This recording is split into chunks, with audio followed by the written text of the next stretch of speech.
Okay, it should be recording. Yes. Admit all. How do I move to the next?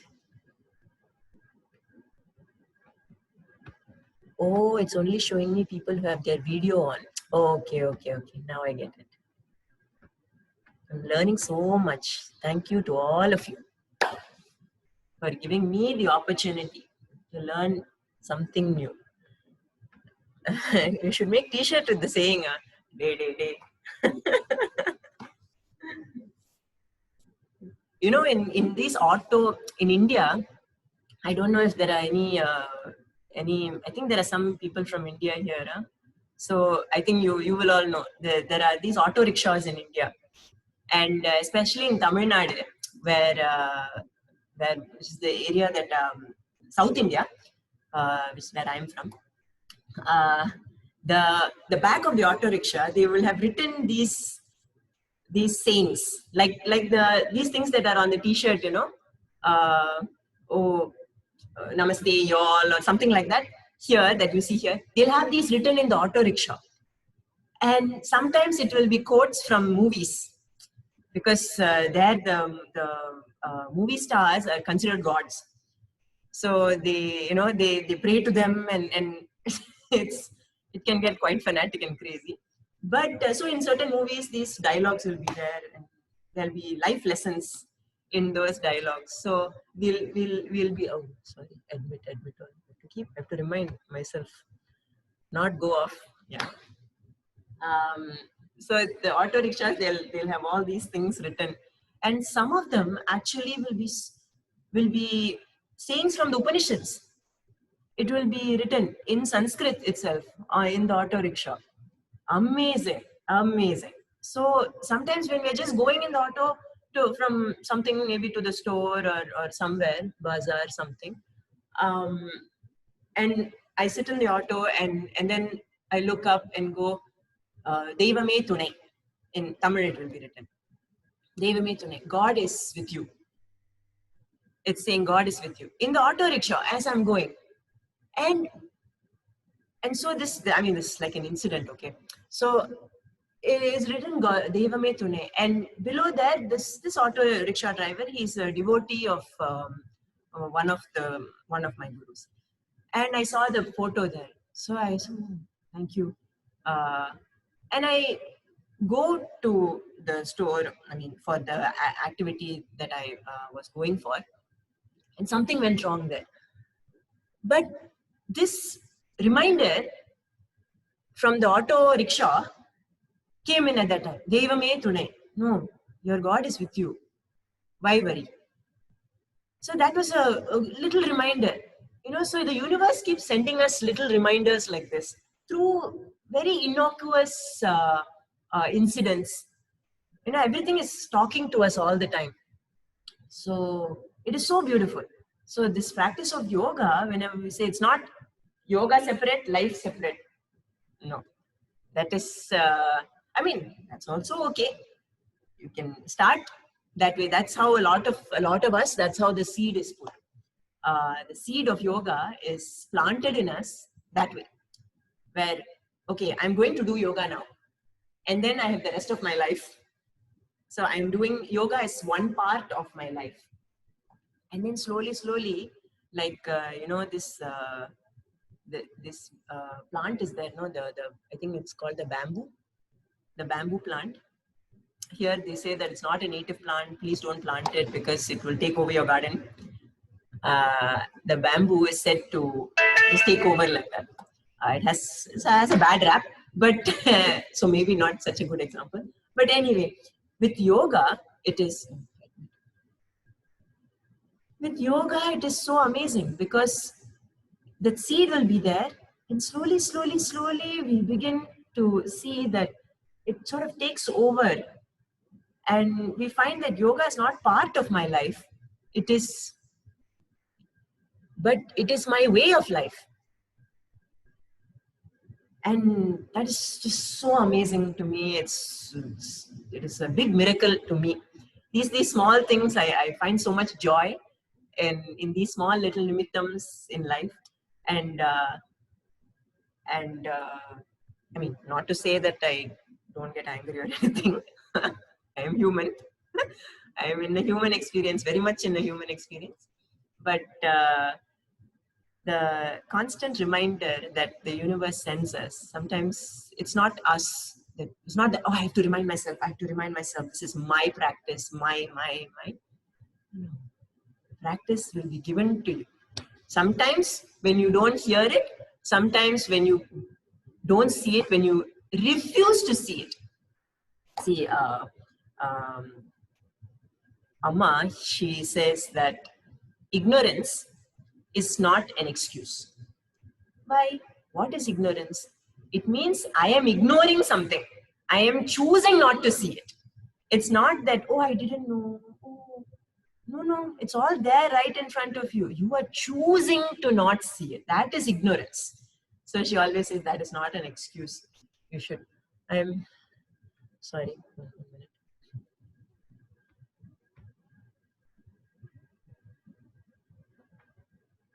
Okay. Sarima.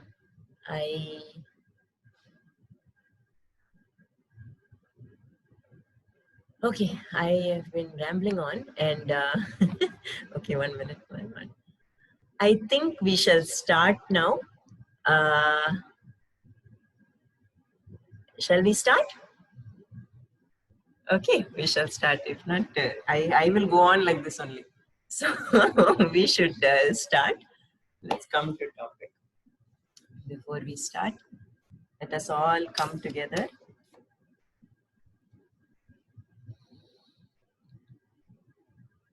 Come to a comfortable seat. However, if you're lying on your bed or something, please get up a little bit and come to a comfortable seat. Just for a little while. Then after that, you can lie down again. No problem. But for now, please come to a comfortable seat with your spine erect, not straight, erect. We'll go into that later. With your spine erect. Close your eyes and take a deep breath. And exhale.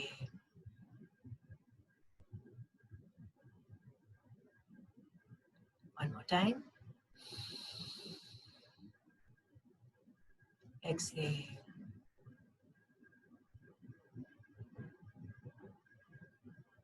One more time. And exhale. Bring your palms to your heart center. Namaskar.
We will start with the Guru Shloka, with the Guru Parampara Shloka.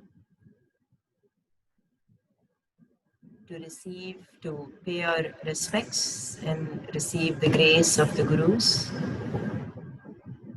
for today.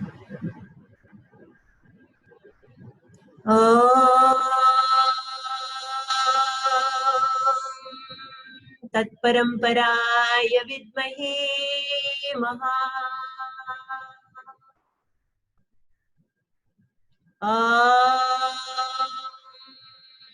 तत्परंपराय विद्महे ज्ञानलिंगेश्वराय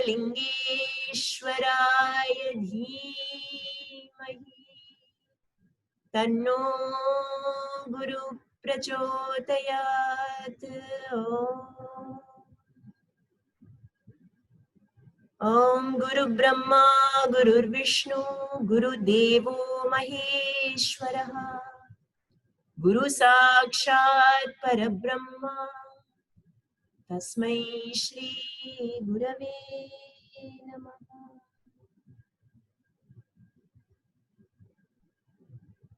ॐ गं गां गं गणपतये नमो नमः. ॐ गुं गां गुं गणपतये नमो नमः. ॐ गुं गां गुं गणपतये नमो नमः.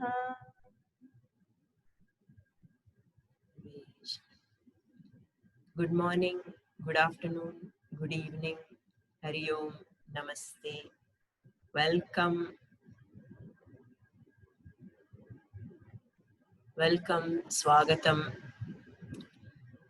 to all of you. Thank you for joining me today. Thank you for all your patience and your practice. When we practice together, there is elevation of energy, always. There is some sort of upliftment. And that upliftment, that energy goes through like a thread to all of us, through all of us. When we are connected, there is a connection. You are connected to me, I am connected to you. There is a connection, there is a sharing of energy. This beautiful sharing that is based in love. That energy is like a warm, blanket that keeps us safe and happy and allows us to grow in whichever that we need. Mute on. Okay, stop. I'm muting everybody. If there is anything, please unmute us. So today's topic is chakras. Now, this is a very, very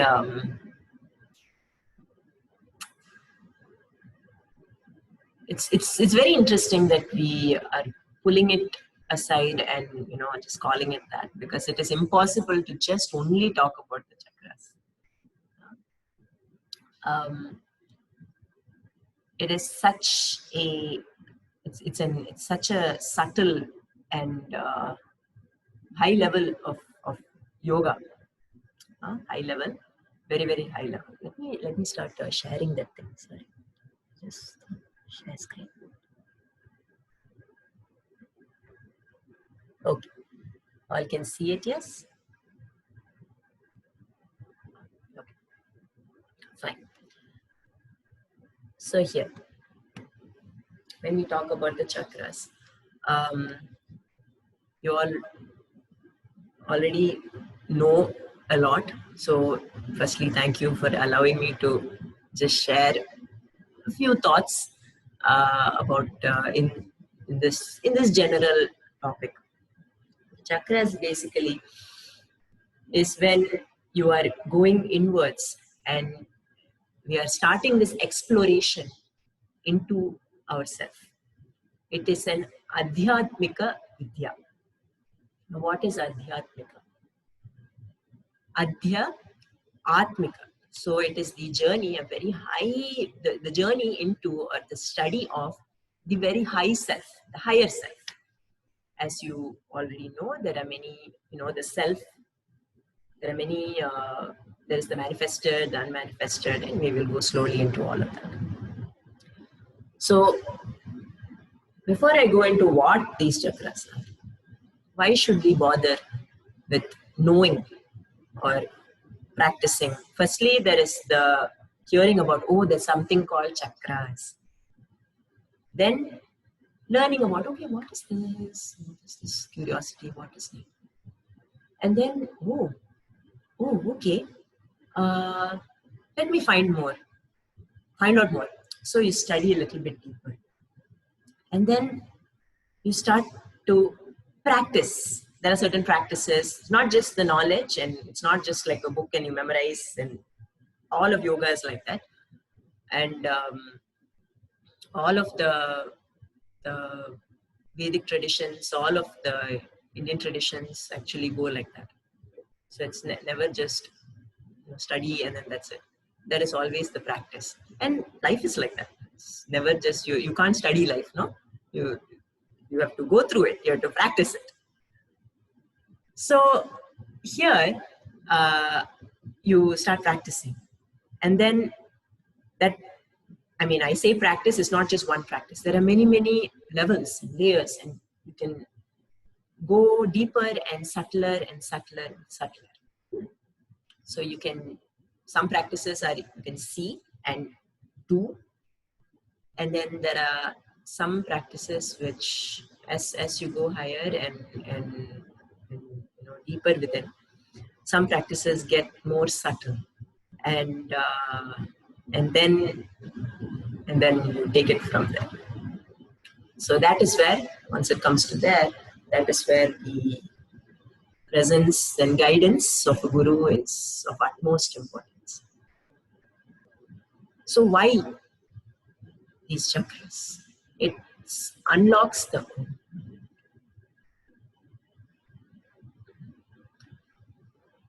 It is to unlock the secrets of this universe.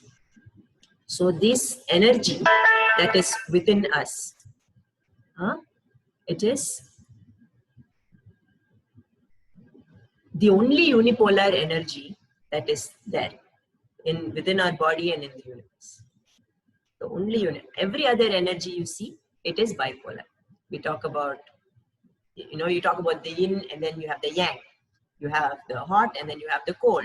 And then everything that we see, there is some bipolarity there.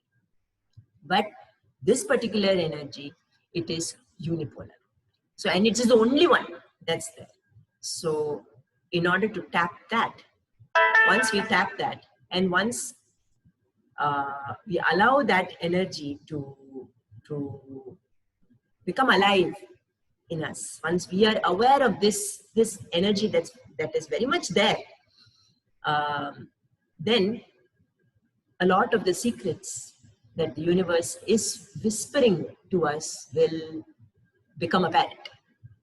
And we can go into that experience. So this is the path to evolution. So we came from whichever, animal to subhuman to human to, so our humanity keeps, evolving and growing. Hopefully we are going in that direction too. In yoga, we are going in that direction. Everyone has different rates. It does not matter. We are going in that direction. So in this evolution and involution of ourselves, these chakras will come into play no matter what, whether you know it or you don't know. This is the beauty of yoga. Lot of things of yoga, of this practice of yoga, not just this, but any other aspect of yoga, whether it works. That's the bottom line. It works, whether you know it or not. These practices work, and many times, sometimes it's even good to not know. Ignorance is bliss, Madri. Just not know, allow it to work within, and then when the experience becomes such a magical and beautiful one. So to know the self. Now, we are actually, our bodies, they are such amazing tools, such amazing, machines. Now we have created and invented all these machines that can do so many things. This laptop that can, you can type on, I can send emails, I can record. There's a camera in there that can record something. So many machines and tools and everything are available. This body, it is 100. The possibilities of this body is much more infinite, because yet Pinde tat Brahmande, yat Brahmande tat Pindi. The entire universe is actually sitting within us. Entire any energy or anything that you think is out there is actually within. And this is the truth. This is the Satyam. Yat Brahmande tat Pindi. So then, if the entire energies of the universe is residing within me, then does that not mean that the possibilities in me are infinite? It is amazing. So from each cell to the collective, to the organs, to whatever we can see, and then there are energies that are flowing in and around that we cannot see with these eyes, with the indriyas, but you can sense with your other senses, and then with the higher senses you are able to sense. So what is this energy for? This energy of the chakras, the kundalini, what is this for? It is to recreate or reproduce each cell in our body to become a Satchit Ananda Deha. As you all know, every 7 years our body changes. All the cells in our body die. As you know, every day we shed dead skin and all that, right? So we are actually shedding our body, and every single day there are cells that die and there are cells that are generated. Okay, so at the cellular level, this is what's happening. And so there is life and death, and this sort of cycle that's happening within our body every single day. And so it is said that in 7 years, every single cell, and since it doesn't all happen at the same time, no? So in 7 years, your entire physical body, it's actually completely changed, because all the cells have died and have been reborn. So and this happens very naturally. So, and this happens so naturally. So with this Shakti, if there is this Shakti that's within us, and we can tap that, and you can consciously make changes, isn't that amazing? For all these machines, you have the blueprint, like how to work this machine, how to if something's wrong, how to troubleshoot. You get all these manuals. So how to set up, then how to work it, where's the switch on button, where's the switch off button, where's the, let's say, I'm looking at a camera right now, so where's the record button, if this doesn't happen, how do I troubleshoot that? If the battery is gone, how do I talk? So like that, there is some sort of manual, and like a blueprint, like a manual of what to do and how to use this. So like that, this body, our life, there is a blueprint, and that blueprint is sitting right there within us. We just have to take the time to read it and understand it, and put it in practice and use it. So this is why these chakras, and we talk about kundalini, that is this is why we should be aiming to practice these things, and to achieve a supremely healthy body, because it is this body that is our temple. It is this body through which we are going towards and practicing and moving towards states of samadhi, and moving in our life and practicing our yogic way of life. Okay. So in the past, I have 1 minute.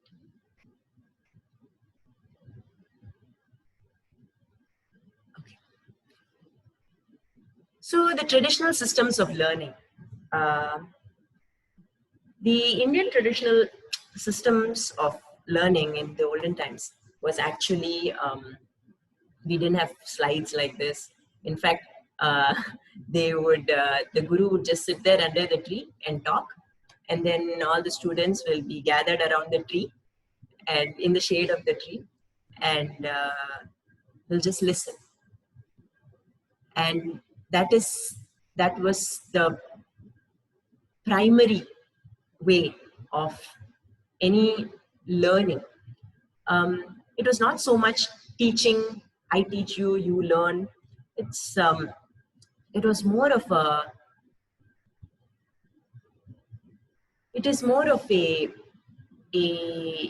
transference of knowledge and wisdom and energy. This transfer of energy would happen through Shruti, and that is through the mode of Shravanam.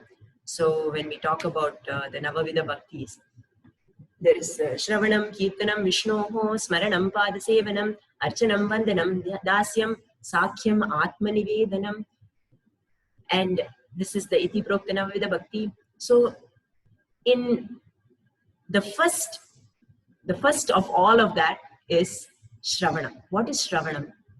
Shravanam is to listen. And there are many ways that we can listen. I can just listen, I can just hear. So I'm hearing noises. And so I just hear, oh, da, da, da. And then, okay, that's it. After that, I have no idea what was said. There's some noises, and then I don't know what was, told. That doesn't mean anything to me.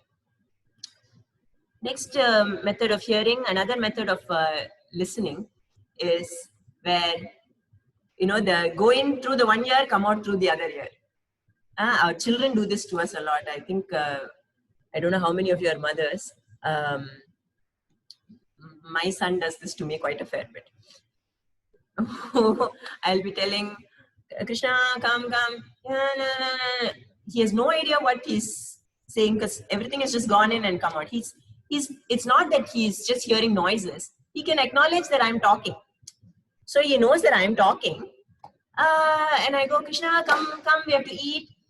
And then he goes, yeah, ma, I cleaned the toy. I'm like, I didn't even talk about the toy. What are you talking about? So it's going in, coming out one. A lot of times, a lot of teachers in the schools, they will say, or at least I think mothers say this the most, all this going in and coming out only. You're not listening to me. You just take in and everything is thrown out the next second. That is another way of hearing. The next way of listening is when we go to, sit in a lecture or go, I will listen everything the speaker is talking about in order to refute them. So the idea is to, by the time the information is coming, I have 100 questions in my mind already. So, no, but I read this somewhere else, this is wrong. This one, someone else said this something, this is wrong. Oh, this person is, no. A lot of things are going on in our head. So this is listening with the intent of, with another, intent. So it is like with your buddhi, it's a intellectual listening, but it is a vakra buddhi.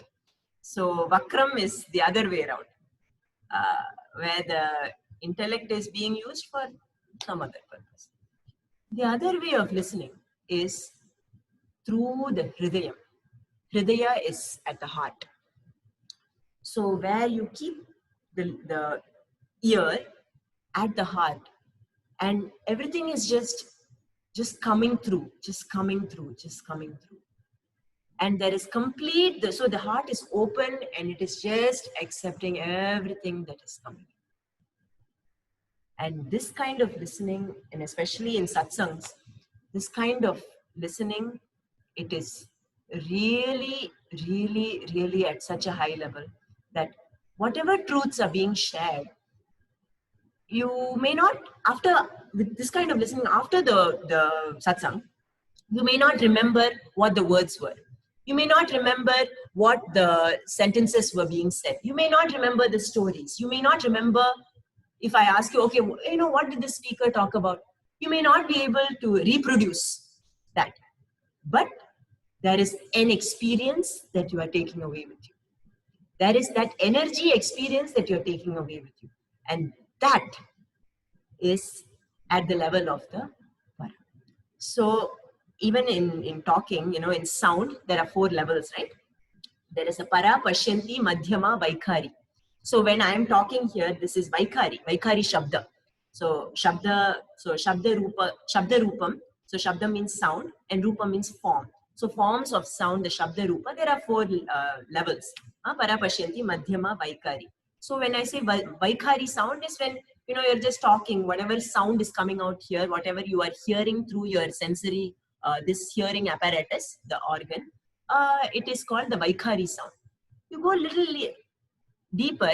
If I don't talk, I have thoughts that are flowing in my mind. When you are not talking, you have thoughts flowing. That is at the madhyama level. That thought before it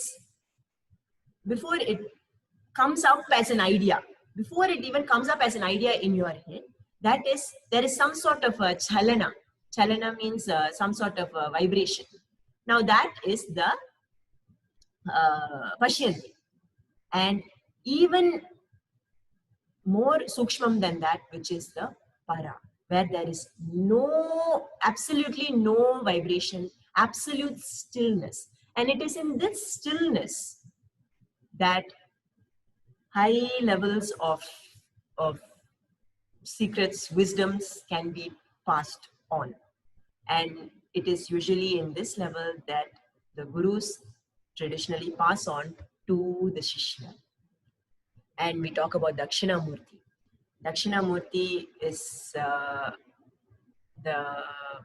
god of, we call it god of wisdom or god of learning, and he holds Chin Mudra in his hand. So we depict him as holding the Chin Mudra in his hand and a hasta on his leg. And he is sitting there in perfect silence. And so the story goes, okay, in between I'll throw in a lot of these stories, okay? I promise everything will come together. The story goes that this 4 Sanaka Sandana, the initial 4 Brahmins, the sons of Lord Brahma, they came and they were looking for, they were yearning and wanting to know the ultimate knowledge. And they went around asking, they were asking Brahma, and, they were not satisfied. Brahma just wanted them to continue his work. So Brahma's job is to do creation. And so he said, okay, this is my job. I want you guys to learn how to do this creation job also. And they said no. So they were the first children. It's from there that all our children are not listening to us. And they refused to listen to their father. And so they went to Vishnu. Vishnu is very busy laying on his abode with the Mahalakshmi there. He's busy. So then they went to Shiva, and Shiva is there busy dancing with Parvati in Mount Kailash. Then they tried to ask, he said no. So then they are looking and searching and yearning, that search within. And so finally, Shiva, Parvati Devi, that is Shakti, she's the pinnacle of compassion. She's the mother of the earth, So she's the pinnacle of compassion. She felt really sorry for these 4 not young lads, they were old, they're rishis.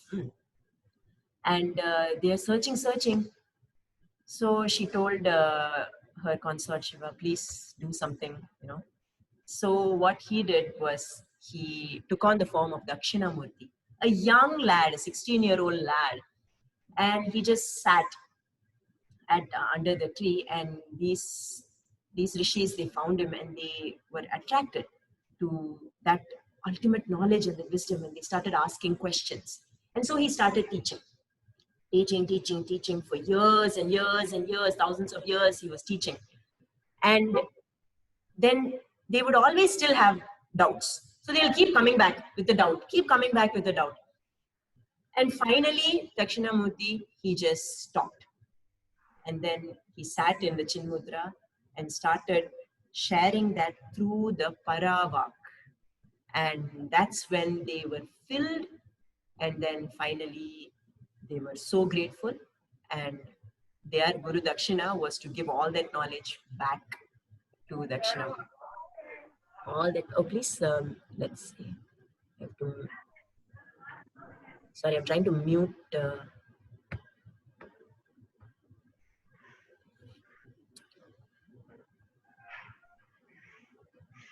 have to stop sharing in order to do that. Sorry. Mute all. Okay. So, yes.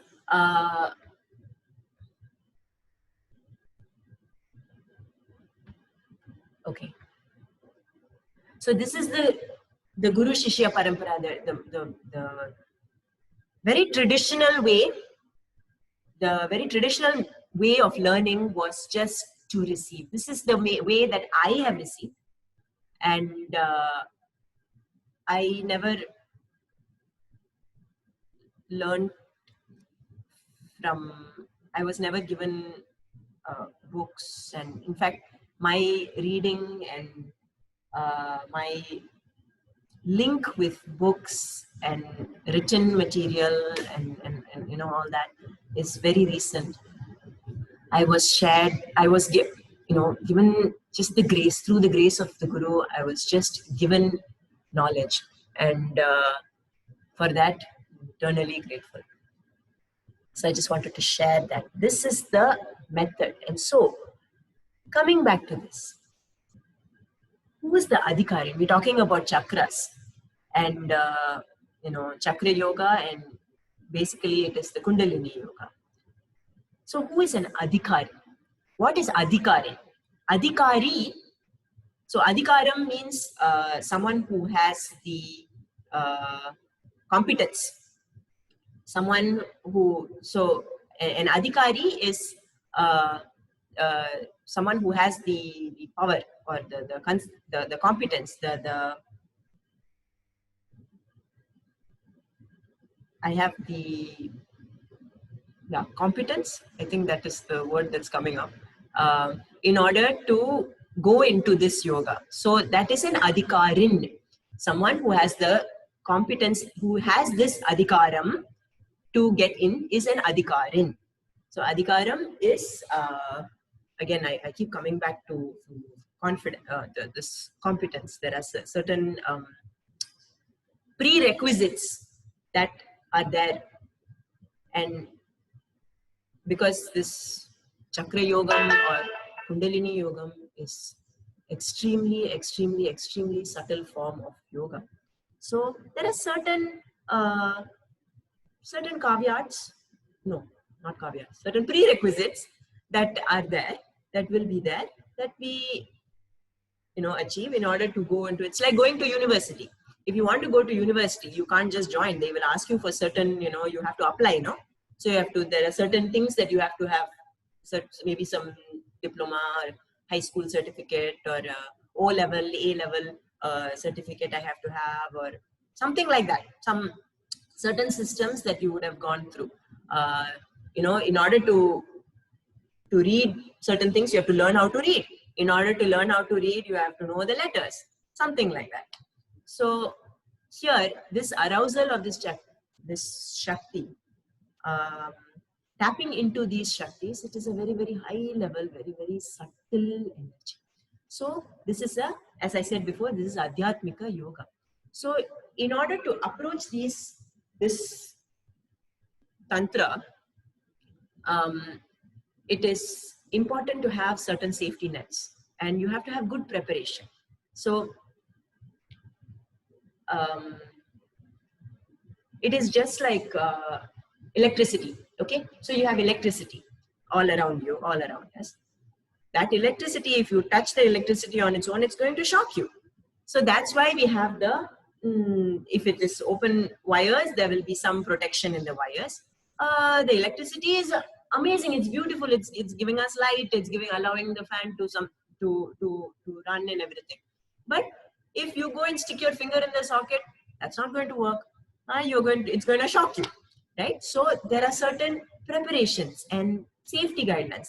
Nothing's wrong with electricity. Electricity is amazing if you know how to use it. So that is where the being an adhikaran is very important. So here the Gandharva Tantra. So here I'll be referencing from certain shastras and texts,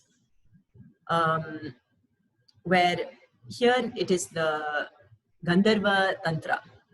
So says that a sadhaka is someone, a seeker. That is the meaning of sadhaka. So when you do sadhakam, so that is your practice, yoga sadhakam. So the yoga practice, the seeking, the practice of seeking, sadhakam, I'm going to do intense sadhakam, intense practice. So the sadhaka, one who is practicing, the seeker, must be competent by having the following qualities. Daksha, that is intelligence. So intelligence meaning you are able to discern. There is good discernment within us. Jitendriya, your senses are controlled. So the word control actually has a lot of, seems to be getting a lot of negative connotations these days. And it's, I don't know, there's a lot of activation that happens. So rather than control, I will say awareness and being able to be friendly with your senses. They are not controlling you, basically. Okay, so you can, if you ask your sense to do something, it will willingly listen to you. So that is the love and kindness that you have with your senses. 1 minute, somebody, did someone have a question? Okay, if anybody has a question, please feel free to ask. You can unmute yourself and just say, hey Shiva, this is me. I'm asking. At any time, please feel free to stop. Hi, there's some people in the Facebook link that can't get into the meeting, and I think it's because there's a 100-person limit. You are correct, yes. And this afternoon we'll be in the regular room, so have people just watch the recording this morning. We were posting this on Facebook that our regular room will be available this afternoon and everyone will be able to participate. Great, thank you. Thank you. Thank you, Anna.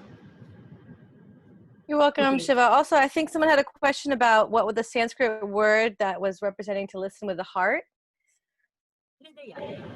Was that the Shravanam? Shravanam is listening. Hridaya is the heart. Ah, okay. So the Shravanam Hridaya. Okay. Shravanam is to listen.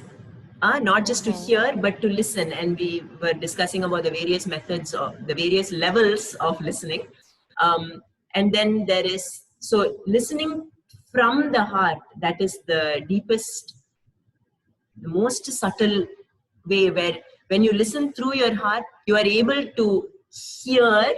And here I am not talking about through this apparatus, but where you are able to experience many other informations, if that makes sense. And what is the Sanskrit for that? Hridaya is okay, the heart. So Hridayam would be that. Hridayam, yes. Hridayam, H-R-U-D-A-Y-A-M,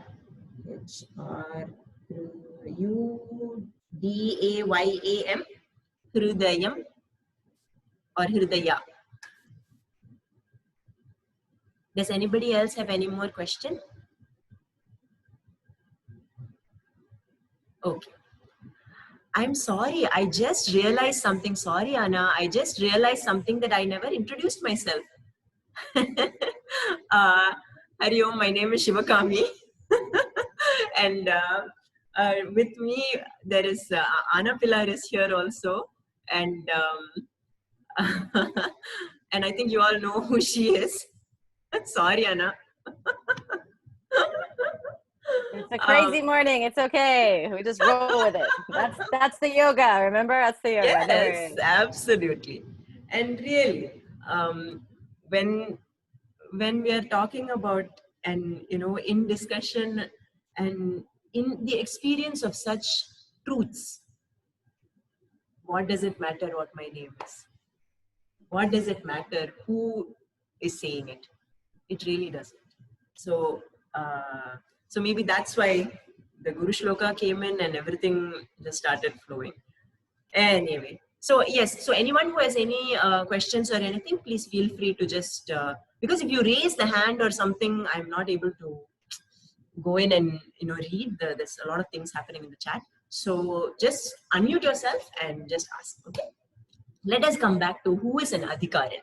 So the sadhaka must have these qualities. So we have, we know Daksha, Jitendriyam, and Sarva Himsa Vinirmukta. And that is abstaining from harm to all, basically ahimsa. And then there is Sarva Bhuta Hiterataha. So Sarva Bhuta, Sarva means all, Bhuta means beings, not just people, but also any living beings, also like animals and bugs and plants and I will take it even further to say non-living beings. Give me a second. Hari Om, Ma. Yes, Ma, we are discussing. Thank you, Ma. Okay. That was thanks, Vishal. Okay, so Sarva Bhuta. So anything that is around us, any being. Hite rataha. That is someone who is committed to the welfare. Not just I'm not going to do anything to you, but in order to allow you to grow. What can I do for you? This is the highest level it is. This highest level is the service. And this service done with the bhava of surrender, service to, everything is service to my Guru, service to my Guru.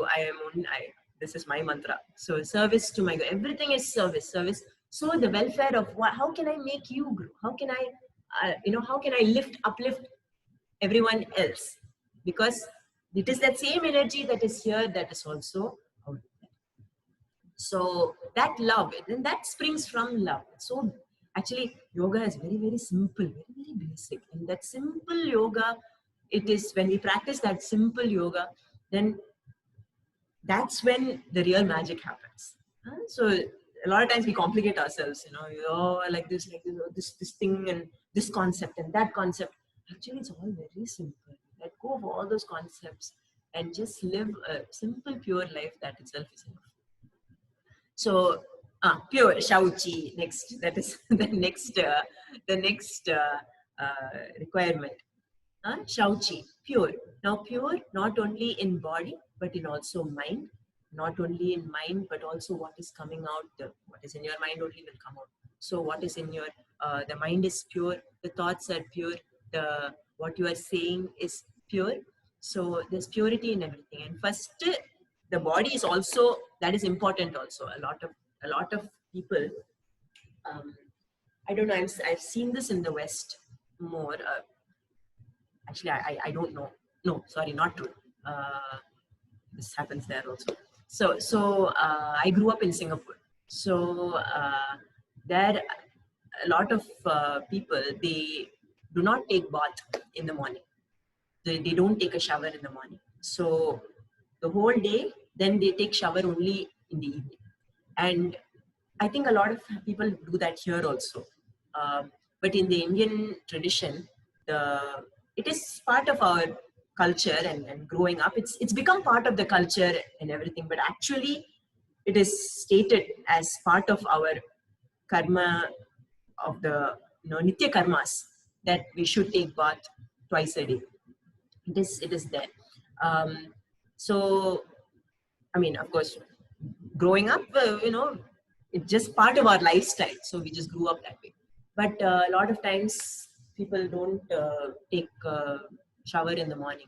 And here it's not so bad, but because of the climate, it's dry, you don't perspire. But in Singapore, it is a very, very, very humid climate. Okay, all year round, same thing. It will be raining every 2 days, and then it will get to the temperatures will go up to like 33 degrees Celsius. How many Fahrenheit is that? Like, I don't know, 90s, 80s, 90s. And the humidity level will be at some 90% humidity level. So all you have to do is just walk from your bed to your bathroom and you are perspiring. So in such spaces, when you get up in the morning and there is all this, and as you all know, at night what happens, there is a lot of your body is sort of regenerating, and there's a lot of mala and ama that is being accumulated in the body. And so that's why once you get up, it is said in the dinacharya that is your daily practice, your morning practices, to your morning ablutions, to scrape your tongue, brush your teeth, wash your face, the eye, the randra here, and so like chakshurandra, take a shower. So basically wash off, because there's been dead cells and dead everything that's accumulating. So you have to wash it all off. So drinking coffee or drinking anything without brushing the teeth, that is not very advisable. So yeah. So that was the lifestyle. So that shaucha is not at its peak, because you're not keeping the body clean, and the body is the temple in which you're housing everything. So if the bhavam of the body, my body is my temple, once you have that bhavam, then slowly there is some reverence to this body. There is a reverence, and then you take care of it. Of course, when we go too much, then you get too attached to the body. So that is also, we've always find the midpoint, the balance, the very balanced path. That is yoga. Astika, someone who believes in the Vedas. So when you talk about Vedas, it is the ultimate wisdom. The wisdom of everything is sitting in that Vedas. So when you basically to know that there is a divine power, that there is a higher order, there is these subtle energies that are flowing through me, that is in the universe, that with every breath I take, I am bringing in the universality, and with every exhalation, I am merging with the universality. Just believing that such a thing exists is the first step. That is an astigan. So a nastigan is a non-believer. I am a nastigan, meaning I don't believe that there is a God. I don't believe that, now there are so many different definitions and so many ways that you can argue it in the, anyway, so I don't want to go into all that. But so being an astikan, that first step, belief that something is there, something exists, is necessary. A Brahmana, a Brahma Ishta. So one who finds refuge and surrenders to the Brahman. Again, the first step to that is that astikam needs to be there. And Dvaita Hina, non-dualist. So Advaitam is finally the final point. Getting there is so many margams. There is the Dvaita Margam, there is the Vishishta Advaita Margam, and then there is the Advaita Margam. There are so many margs. Margam means path, way. There are many ways that we can go towards. So being Advaita Hina is to know that ultimately there is that Purusha energy, that what is flowing in you, it is flowing in me, that we all know that we are divine beings, and we all are manifested in our own, experiences. We are sitting in this human body, but truly I am divine. So asmin shastre dikhari syat tadyantra na sadaka. So basically, all these are the requirements for an adhikari, and one who does not,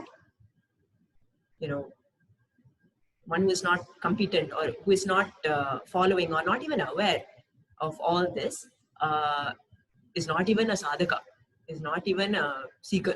So the Gandharva Tantra even goes to that extent. It says not even a seeker. You haven't even started seeking if you haven't started all this. Now all this, you might be able to see the parallels between all this and the Yama Niyamas. All of you are very familiar with the Yama Niyamas. And so the Yamas, you have this Ahimsa, Satya, Asteya, Brahmacharya, and Aparigraha. And then Shaucha, Santosha, Tapas, Swadhyaya, Ishvara, Pranidhanani. So all this is basically what the Gandharva Tantra also states. So we realize, if we start comparing between all this, Yoga Vasishtam, everything, we'll realize that actually they're all talking about the same thing. They're all talking about the who can start and go into it. It's basically the same requirements, very similar requirements, very, very little. Maybe the way it is being explained here and there might be certain slight differences. So the Yama Niyamas are the most important to even start in this path of yoga. And so in the tradition that I come from, there is so much importance given to that. We don't even start, the asana practice will be there, but there is no higher, we practice the Yama Niyamas as part of, and where it becomes part of your life. And just simple, pure living in the practice of these Yama Niyamas. These are not easy. Yama Niyamas are not easy. I mean, I guess because we have been so conditioned and sort of, thrown into the world, that coming back to our true selves, all this is actually, it's spurikirdi inside us. It's all spark. The sparks are all there within us already. Actually, it's just we get so lost and so caught up in the external world, in this Maya Shakti, that we don't realize that Puranam is there. So coming back seems hard, when actually this is your true nature. So Ahimsa, Satya, Asteya, Brahmacharya, and non-hoarding. So even Patanjali talks that, in order to start all these practices, pranayama, all that, you need to become fit in order to even do that pranayama, in order to go into dharana and dhyana, samadhi, all these states, in Ashtanga. We have the Yama Niyama, Asana, Pranayama, Pratyahara, Dharana, Dhyana, Samadhi.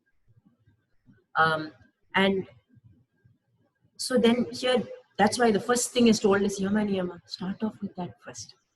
Get, into a good, clean, simple living. And then that's why you can practice the first few, and the others will sort of just come. You don't have to do anything after that. And that is the same with this Kundalini Shakti also. One of the ways to activate and access this is just simple, pure living. So going into that, we have to understand the Panchakoshas. I think you all already know all this, so I'll just quickly go through this. The shloka comes from Yoga Chudamani. Swadehe yo na janati tasya siddha katham bhavet. No, swadehena, my body. One who does not know my own body, one who does not know his or her own body, then what can you achieve is the question that comes out in Yoga Chudamani. And basically it is that awareness that awareness first needs to be there. And when you learned the asana, I think anatomy, I am not sure which class it was, but I'm sure you have heard of proprioception. You are practice teaching. In order to first start practice teaching, first when you do your asanas, proprioception has to be there. And it's never in a single dimension. Yoga is never in a single dimension, always multi-dimensional. So your panchakoshas are also, so many layers are there, no? So just like that in proprioception, your first thing you need to know is asana, your body awareness. Actually, if I want my hand to go up here, then if I want my hand to be at an angle, is it at an angle? So this, if I say, bring your hips up, push your hip back, or whatever cue you are giving, you have to know what it feels like. That awareness of your own body is there. Next is breath awareness. Do we know how we are breathing? Right at this moment, check in with ourselves. Do I know how I'm breathing? How is the breath going? Is it slow? Is it fast? Is it hot? Is it warm? What is the count? Is it going in a regular way? Which nostril am I breathing through? That tells us a lot of these things. It tells us a lot of things. Our body is talking to us all the time. Emotional awareness, how each thing, manifests in us. Today morning, whatever happened, how did it manifest? And then how long did we take to come back to, okay, it's fine. The health awareness, a lot of times we know that we are sick. Let's say I have a sore throat or something. I have a cough. I only know that I have that after I have coughed. I only know that all these are symptoms. I know that something is wrong with me because I have a fever. But all these are, by the time your body has manifested these symptoms, it is actually much later in the process. You've moved away from a homeostatic point already, way before that, before it is even manifest. And the thing is, your body is telling you all this. Before each symptom manifests, your body is talking to you. And in each of these points, there is information that is coming out. Are we aware of that? So this health awareness with this practice of this tantra, this tantric practice of Kundalini practice, but awareness of the chakras, actually, when you have completely embodied this and embraced this practice, there will be no disease. You will be able to, anything that comes in, the cure will be within the self. And many years back, I think Gopi Krishna he's a great yogi who delved into these practices, and he faced a lot of problems because he did not have a guru. And later on, he said that I wish I had a guide to help me through, and a lot of these problems would have been not there. But anyway, going out of topic, he's mentioned that the energy of this Kundalini Shakti, it is so profound and so energetic that you can cure any disease or prevent any disease from even coming into your body. Like we discussed earlier, this body, what the possibilities are infinite. So if that is the power that each of us have, then what is disease? Nothing. It's not going to touch. And so we exist at different levels. So when we talk about the panchakoshas, it's basically the sheaths that are that exist here. I like this. See this depiction. I like. There are two different depictions there, as you see. One is where the Annamaya Kosha is within, and the Pranamaya Kosha is wrapped around it, and the Manonmaya, Vijnanamaya, Anandamaya. The other depiction is where the Anandamaya Kosha is outside, and then within that is the Pranamaya Kosha, Within that is the Manonmaya Kosha. Within that is the Vijnanamaya Kosha, and then the Anandamaya Kosha. And I find that I like these two depictions put together. I could not find one image that had everything together. And I cannot draw. So I'd like you to visualize these both together, like in one, as if they are in one picture. So that means you have that Annamaya, and then you have the Pranamaya, the energy body. Annamaya is this physical body, talking about your bones, your asthi, your muscles, everything. Go one step inside the energy that is flowing through and activating and moving all the blood and juices in the body. What is that movement, that energy that is pushing that?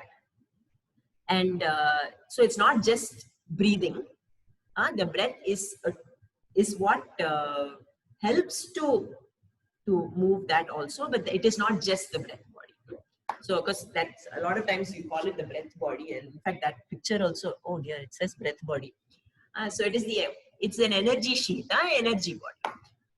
Next, coming to within that is the Manonmaya, the emotional self, and within that is the intellectual, the Buddhi. So Manasya, and then there is the Buddhi, and the Anandamaya Kosha is within, and it is the complete bliss, the divine bliss, the spiritual bliss that is sparking inside.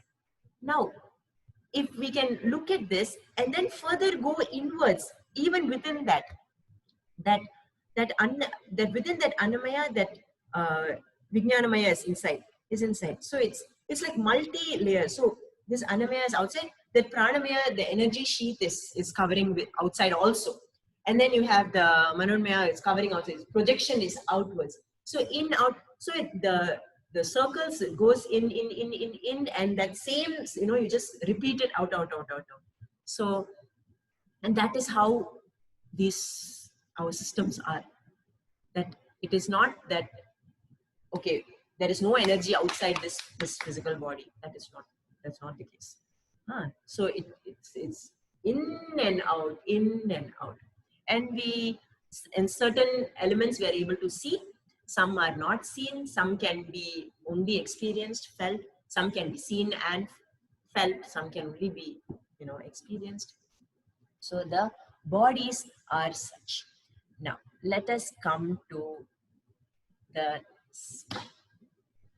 So okay, so here, what is the spine? We talk about chakras. Finally, we are coming to the lecture.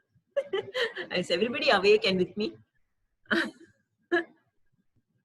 Hello?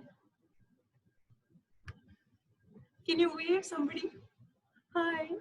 Okay, I hope everybody is awake and still with me. Some of you, I guess it is a different time of the day. So you might have just had lunch and are falling asleep. So please wake up. We are coming down to the spine. So now the spine is, we call it there are some gurus that call it the axis of the universe. How is my spine the axis of the universe? How is this so? For that, we have to figure out what is the universe. Very difficult in astrophysics. We are all suddenly becoming astrophysicists and space physicists. What is the universe? When did it come into being? Now,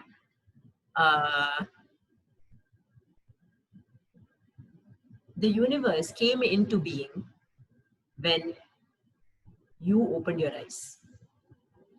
When I opened my eyes today, after sleeping, I woke up, the universe was born. So what is the universe? It is my perception. My universe is my perception. So all of us, we know, are experiencing what is there in many, many different ways. So if I see, let's say I take this bottle, for example, it is green color. Okay. So I say this is green color or like yellowish green or whatever. I say this is green color. That I say that, okay, this is green. The tree outside with that leaf that's flapping in the wind, that's also green. Now, that dog that's right there, when he looks at that leaf, how do I know what he sees? That green may not be the same green to him. In fact, I say this is green, you will also say this is green, okay? But how this green looks to me might be different than how it looks to you. I have no idea. I do not know, and you don't know how this green is looking to me. Okay, so this itself, this simple example could show that my universe is actually different than your universe, right? So because we all have different perceptions and our own perceptions rooted in our own samskaras, rooted in our bodies, and our experiences is such, and all of us are going at different rates, going on different paths, because there are so many. And so the spine, which is the dandam, is called the Brahma Dandam. This spine is what's holding us upright, becomes the axis of the universe. So it is not the axis of your universe, it is the axis of my universe, because universe is what I am experiencing. When did it come into being? When I woke up. The universe was born when I woke up. And every day when I go to sleep, the universe, it drops off. So does that mean it's not there? It is there for somebody else, but not for me. So if we look at it in that way, it is quite mind-blowing and quite, it feels like a revelation every time I think about it and every time I, talk about it. So the spine, some basics of the spine, it is called the Brahma Danda. And within the spine is basically made up of these 33 vertebrae. All this information you might know already, so I'll just quickly go through. Actually, there is nothing new that I'm telling here to any of you. Actually, you all already know all this information. It is sitting there within you. So nothing new that I'm talking about here. This is just a way for us to come together and be in this satsang, in this kind of discussion of truths. And it's all just a purification process. So I have to thank you all for that also. Guruve Sharam, thank my Guru, thank you to Michelle, thank you to Anna. Anna, at any time, if you have anything, please feel free to jump in and contribute. Okay. Oh, I love all the Sanskrit, so I'm just taking it in. This is great. Oh, one little thing, guys, just so you know, easy way to remember like the sections of the spine. Just so you know, sorry, you opened the door, Shiva.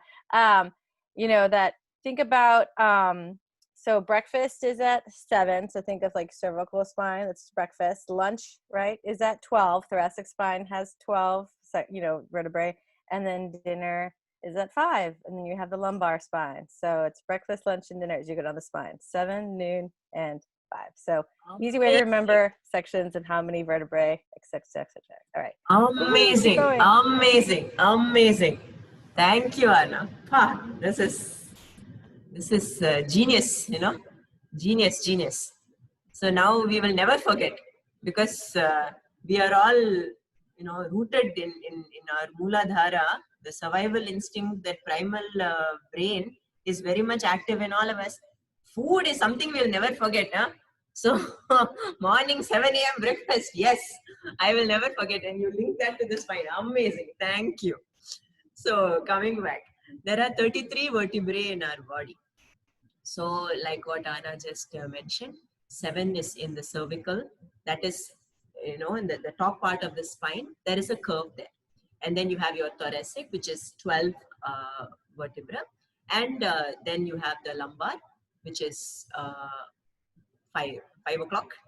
There are 5 pieces there. And we go lower, there is the sacral area. So the sacral bones, actually there were 5, but they got fused into one and gave you the sacral bone. So it's 5 but fused into one. And the same with the base of the spine, which is the coccyx region, the coccygeal region, which also has 5, but which has 4, but is fused into 1. So 4 plus 5 plus 5 plus 12 plus 7 gives you 33. And there are only 26 bones, because this 3 gives you 19 plus 19 plus 4, 5, 24, 24 plus 1 and 2, the fused 2 bones, so you've got 26 bones. And from this spine, you have 31 pairs of the spinal nerves that reaches every and innervates every organ in the body.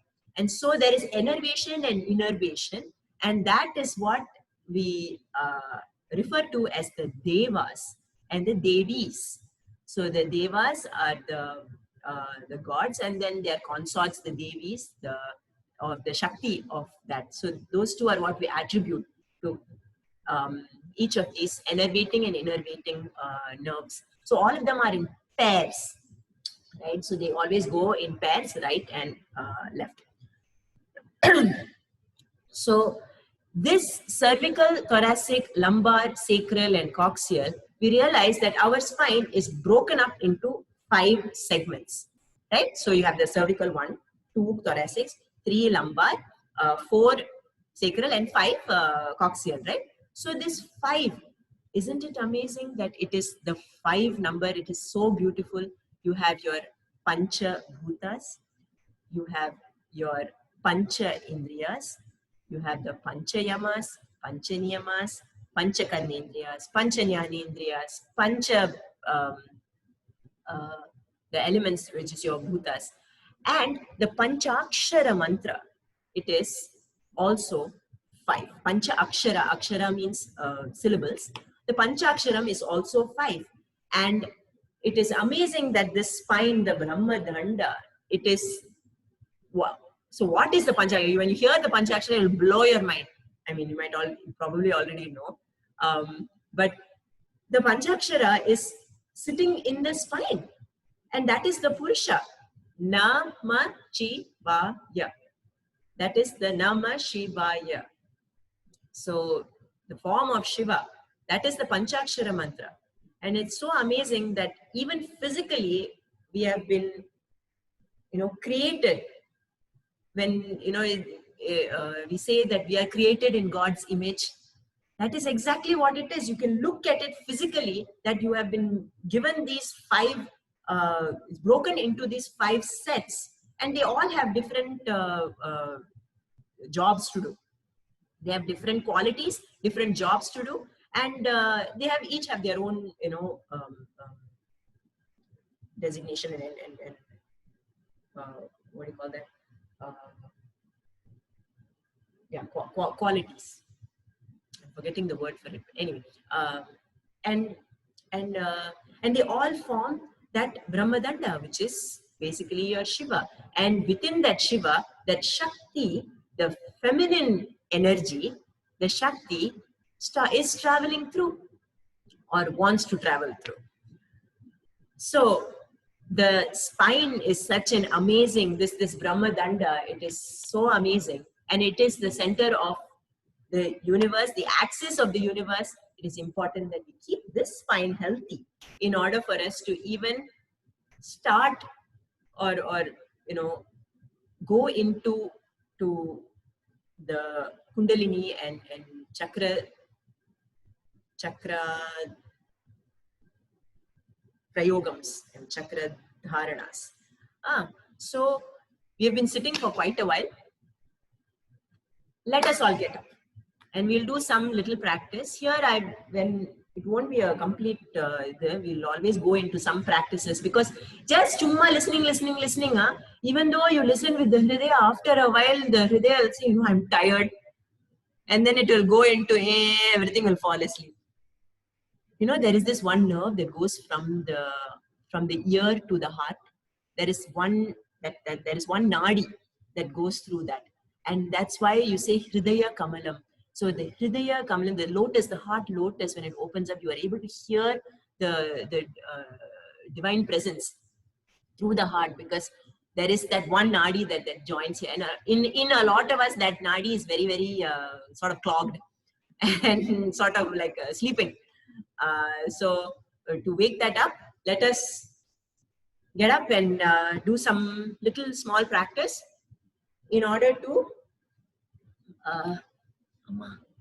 let's stop the sharing so I can see more people. Rama, sorry.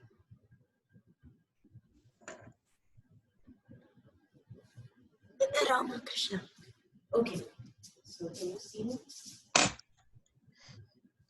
Okay. Don't worry, I'm not going to ask anybody to stand on the head or anything like that. Yoga, always very simple practices are the best practices. So here, let us come to standing. If you have I don't have a mat. But here, let us just stand and let us do simple stretching of the spine. So from here, we are going to inhale up and interlock the fingers together and push them up to the sky. Allow the shoulders even to come up, and then gently pull the shoulders back down. Allow the shoulders to come up and pull the shoulders back down. Allow the shoulders to come up and exhale, pull the shoulders back down. And exhale, hand down. One more time. Inhale up. And interlace the fingers up. Go on your tippy toes. And nicely pull, stretch, pull. And come back down on your heels. And exhale down. One more time. Inhale up.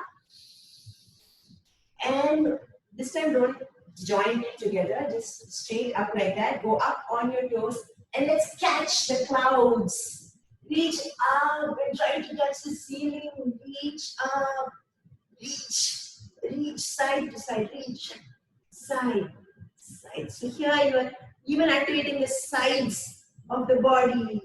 Up, up, up, and exhale down. So going up, down, this is one way of motion. Just let me admit this person. So you have one way of motion. Now what about the lateral way, right? So feet together, the left hand, inhale. And when you flip it, exhale to the side. Nicely pull. Feel the pull from all the way from the hip down through the side body. Try to keep yourself in one plane.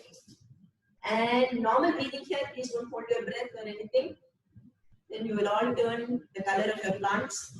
All face will turn green and purple. And inhale up. Flip the palm and exhale down. The other side, always we want to balance both sides, no? So inhale up,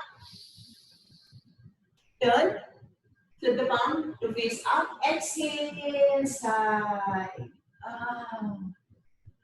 Nicely pull, here. Feel the energy that is going the opposite direction also, down through the heel of the right leg. So this side is coming up, and that side is coming down. There is always the opposite action.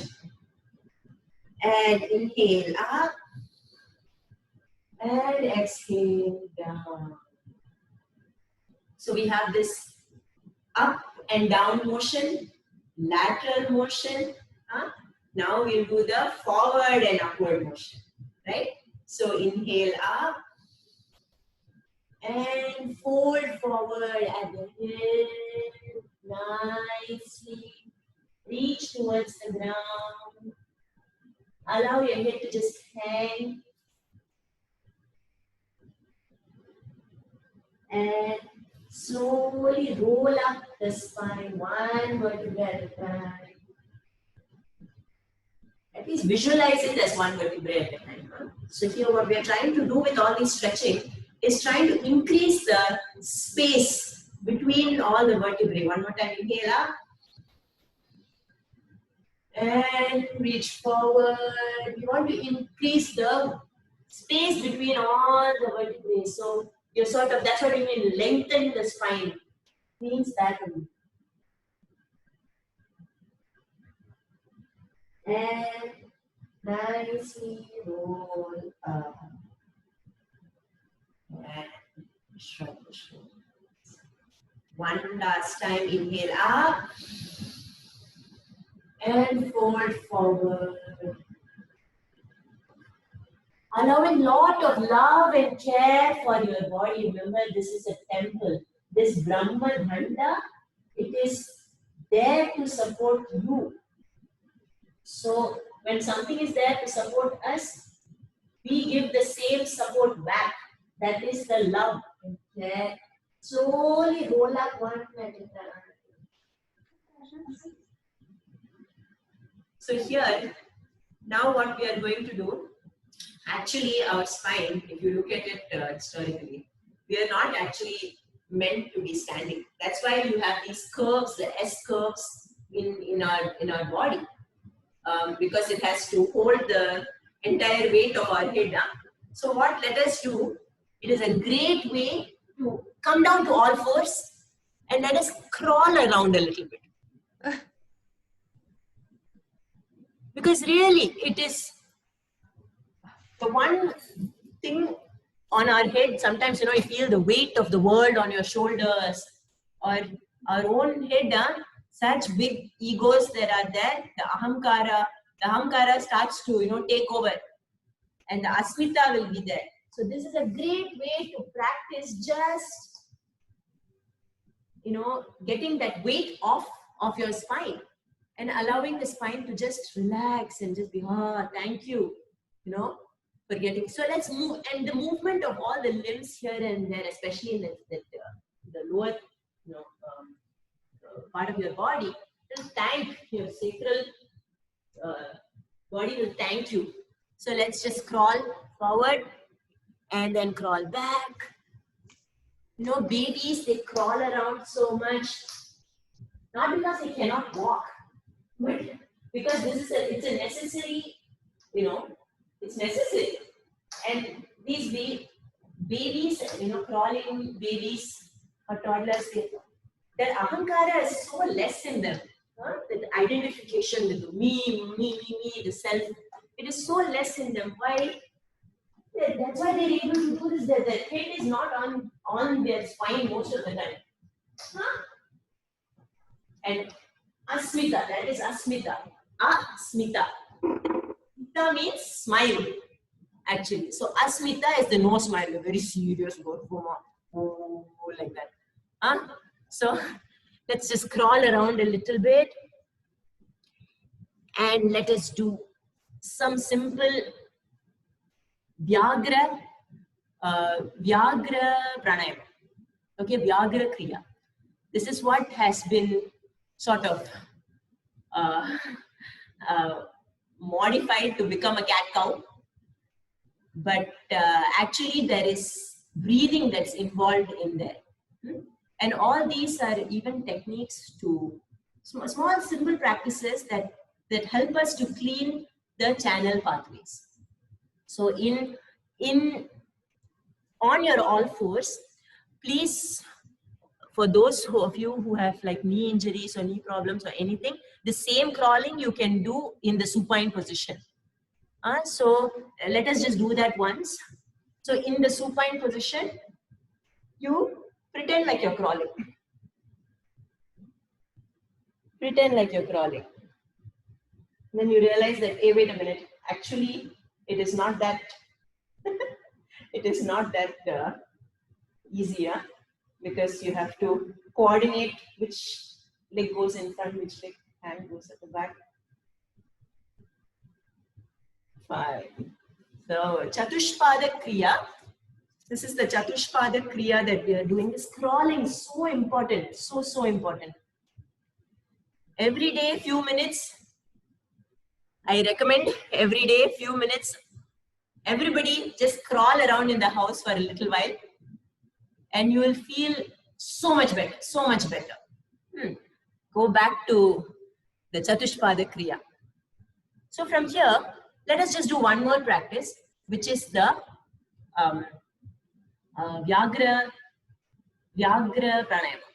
So with Vyagra Pranayama, we are going to do the Adhama, Madhyama and Adhyama Pranayama. So the breathing in the lower lung, the lower body, the lower thoracic, and then you have your mid and your upper thoracic. So here, instead of just going like that and then like that, what we are going to do is we are going to breathe. When you inhale, you're going to come up. So first, your belly goes down. That is, you breathe into your bottom, the belly. And then breathe into your thoracic. And then breathe into your upper lungs. And then look up. And with the exhale, start from the lower first, the Adhama. Exhale. And then the thoracic. And then the upper. Where your chin goes in to touch the chest. Inhale. Thoracic and upper lung. And exhale. Thoracic. And one last time. Inhale. And exhale.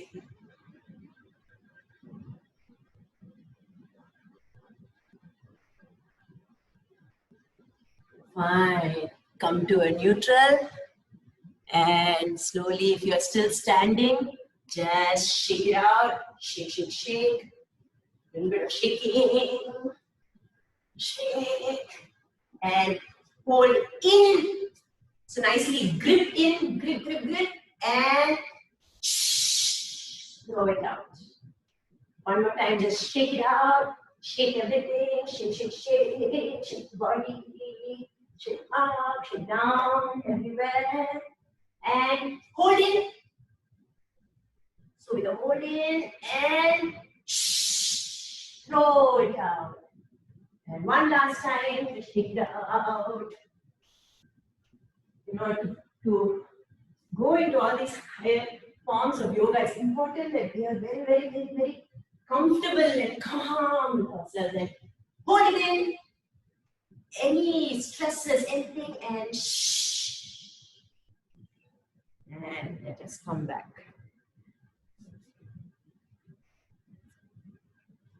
So deep breathing.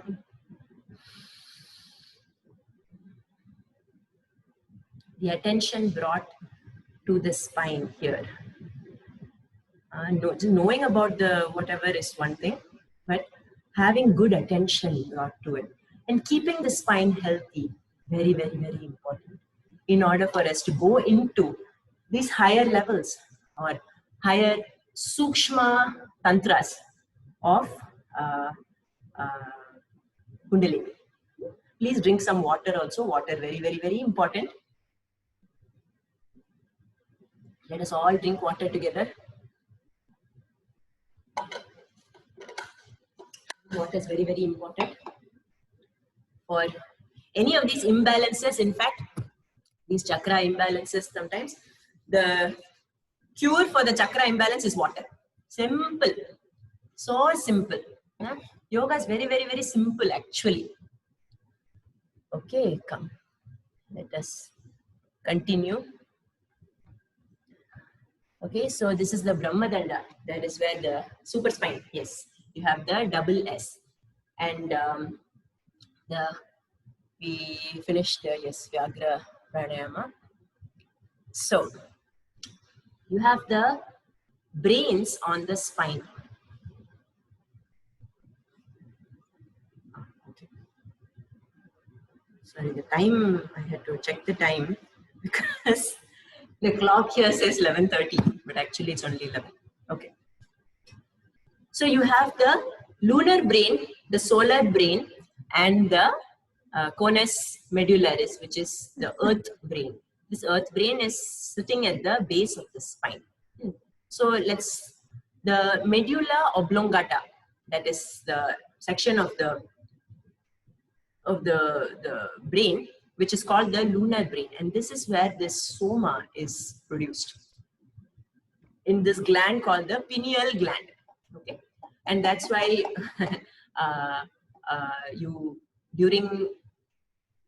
and this is the water element. Okay, so this is and this is why during the time of Amavasya or Paurnami, Amavasya means no moon, the new moon, new moon, and then Paurnami means full moon. So, and this happens every month. Every 15 days you'll get new moon, and then you'll have full moon, and then new moon, and then full moon, right? So these lunar cycles actually will affect this soma creation, and because the water, the juice in the body has such has the effect of the lunar rays, has the gravitational pull is very much there, and just like how it affects and creates these waves and tides and all that, likewise it creates and affects our system also. That's why they are called lunatics, because it is the lunar brain. So when you go into these mental institutions, the nurses and doctors will have a hard time during that time. Some of you are actually caregivers in maybe not mental institution, but even like in hospitals or some places where you will notice, or you can begin to start noticing that, hey, during the time of the new moon or the full moon, it is going to be madness, or you have to brace yourself a little bit more and have a little bit more compassion to know that, okay, this is what is happening. So that is where there's imbalance, but where there is perfect, there's more balance. What happens? This soma nectar, you can actually harness it, and that's why in the Indian traditions, on Paurnami, Amavasya day, there will be special pujas, special tarpanams, special emphasis given to these days, and because we know that that there's this pull, and these energies and forces are there that are working on us. So at that time, when we divert our attention more to all these pujas, it's physical, maybe some ritualistic practices will be there, but it is just to focus our mind onto those things, so that we become so as to like allay the effects. I think allay is the right word. So as to calm the effects of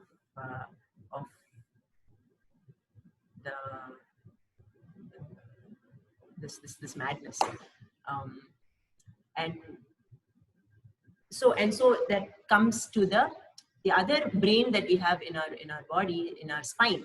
It is the solar medullaris, that is sits in the solar plexus. Solar plexus is basically the Manipura chakra, and basically our body and is follows these diurnal rhythms. This, especially women, we follow our menstrual cycle is actually following these rhythms, and when it's off, when it goes off, sometimes you'll realize that, hey, it is the water element that is throwing you off. So when we come to Swadhisthana chakra, we will actually see this. We'll actually look into this, and a lot of times it's during the full moon and all that the babies are born. So it's such a natural rhythm. I'm talking about natural birth, where babies, you are not, whatever you tell your baby, that's a lot of times this nature comes in. Nature is so powerful. The Shakti, is so powerful in nature that a lot of these things happen, and all we can do is just watch and be amazed and take part in this beautiful experience that we are. So here, come back to the base of the spine. This is the earth plane, and this is where the Kanda Shakti is. It's called the Kanda Shakti. And this is where the Kundalini resides. She's sitting in there. The Kanda Shakti. Kanda is also the other name for Subramanya Swami, and that is the son of Shiva.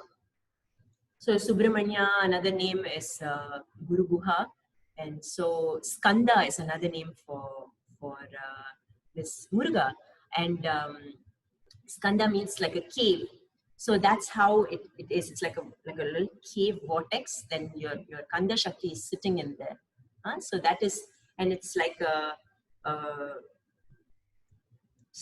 coiled serpent. So all these nadis, your Kundalini Shakti nadis, are depicted as serpents, because serpents, they're actually very mystical creatures, and in the Indian tradition, you see all the deities, there will be a lot of this serpents, a lot of animals you'll see in play, and even when we go into how each chakra looks, we can see that there is an animal associated with each thing, with each center.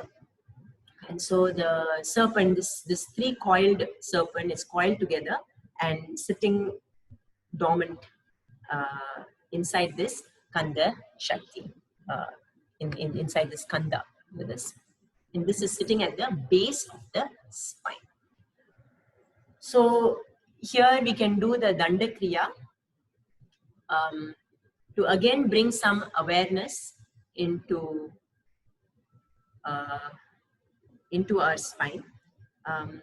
Maybe we'll do that later. Let me go on. So just a quick overview of how we will go about this.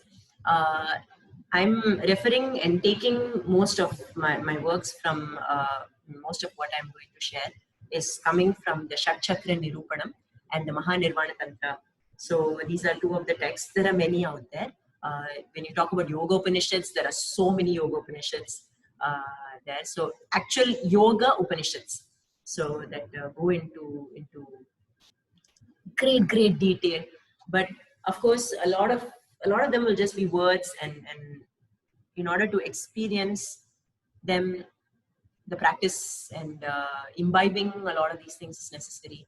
And of course, anything through the grace of the Guru, if it is given to us from a Guru, or we go to a learned Guru who has experienced all this before,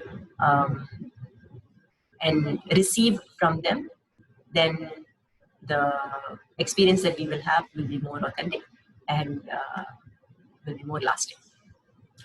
So Chakra Nirupanam is another one of the great tantric texts written by Swami Purnananda, and it is that Guru Parampara that I come from. My guru's guru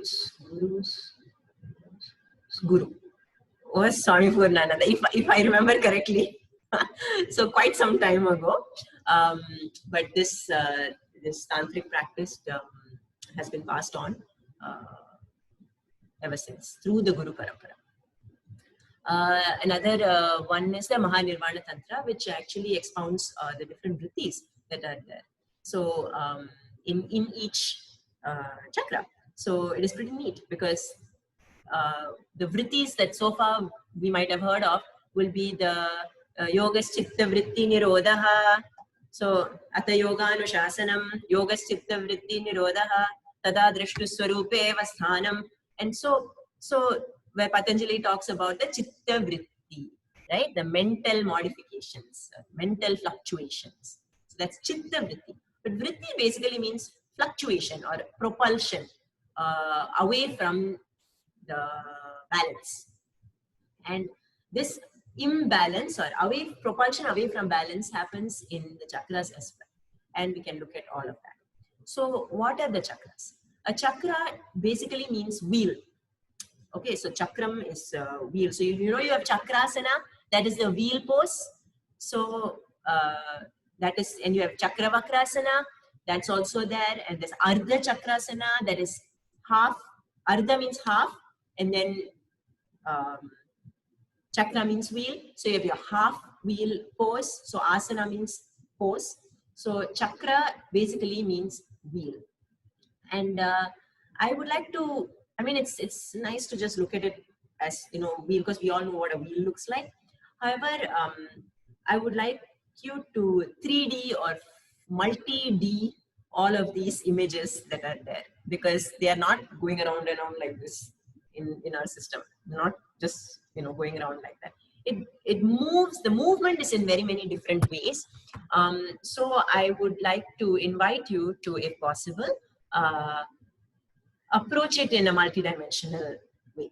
Okay, so these chakras are basically psycho-spiritual centers, and very much there in the physical self also. But, and sorry, what I mean is, if you open up the body, you're not going to find wheels in your spine.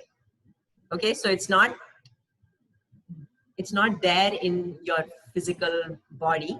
Like, you will not find any wheels or anything like that. But these energy vortexes, you want to call it, energy vortexes are very much alive within us. So like we mentioned earlier, in the Panchakosha system, it doesn't mean that you know, if you're so happy, if you open up, you'll see happiness in there. It's not going to happen, right? That's, you're not going to be able to see a lot of these things. You will not see. You can see there are certain experiences, you can exist, certain things that exist can be seen, certain can be seen and sensed, some can only be sensed, and some, the sensation is not through these physical indriyas.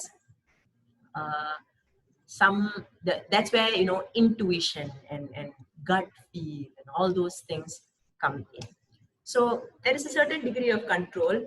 Again, I wrote control because I don't know how to, as you already will know, my English is not so fantastic. So I'm saying the word control, but actually what it is that we are able to approach something, and before even asking, that whatever comes into our fold. Okay, I hope you are understanding what I'm trying to say. It's like, okay, it is like a leader and a manager, right? So the manager says, okay, you have to do this, and, you know, uses the power over them due to hierarchy or whatever, and the employees have no choice, have to do.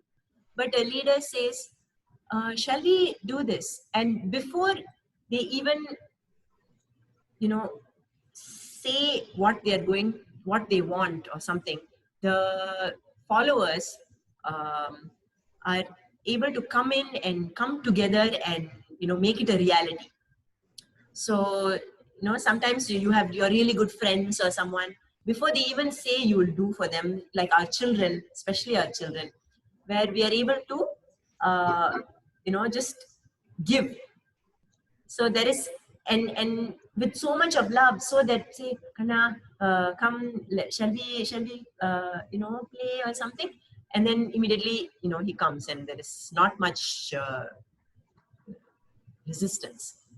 So when you say degree of control over the mental, physical, mental, emotional body centers, you know, another example is when you're doing your asana practice. Yes, where you're trying to, you know, if you're, let's say we are trying to do this chakrasana, okay, the back is just not, maybe not flexible. I'm not able to go in that way. But then if you force yourself to get into that position, you will only feel the pain, right? So then there is slow progressions and slow practices, that one fine day when you do actually get into the chakrasana, it is so easy. Sthiram asana, right? So like that, this degree of, when you say degree of control, finally with the love and the caring approach, it sort of comes into your fold. So how we'll talk about chakras. There are many chakras. Did somebody have a question? I'm hearing some. Okay, I thought I heard.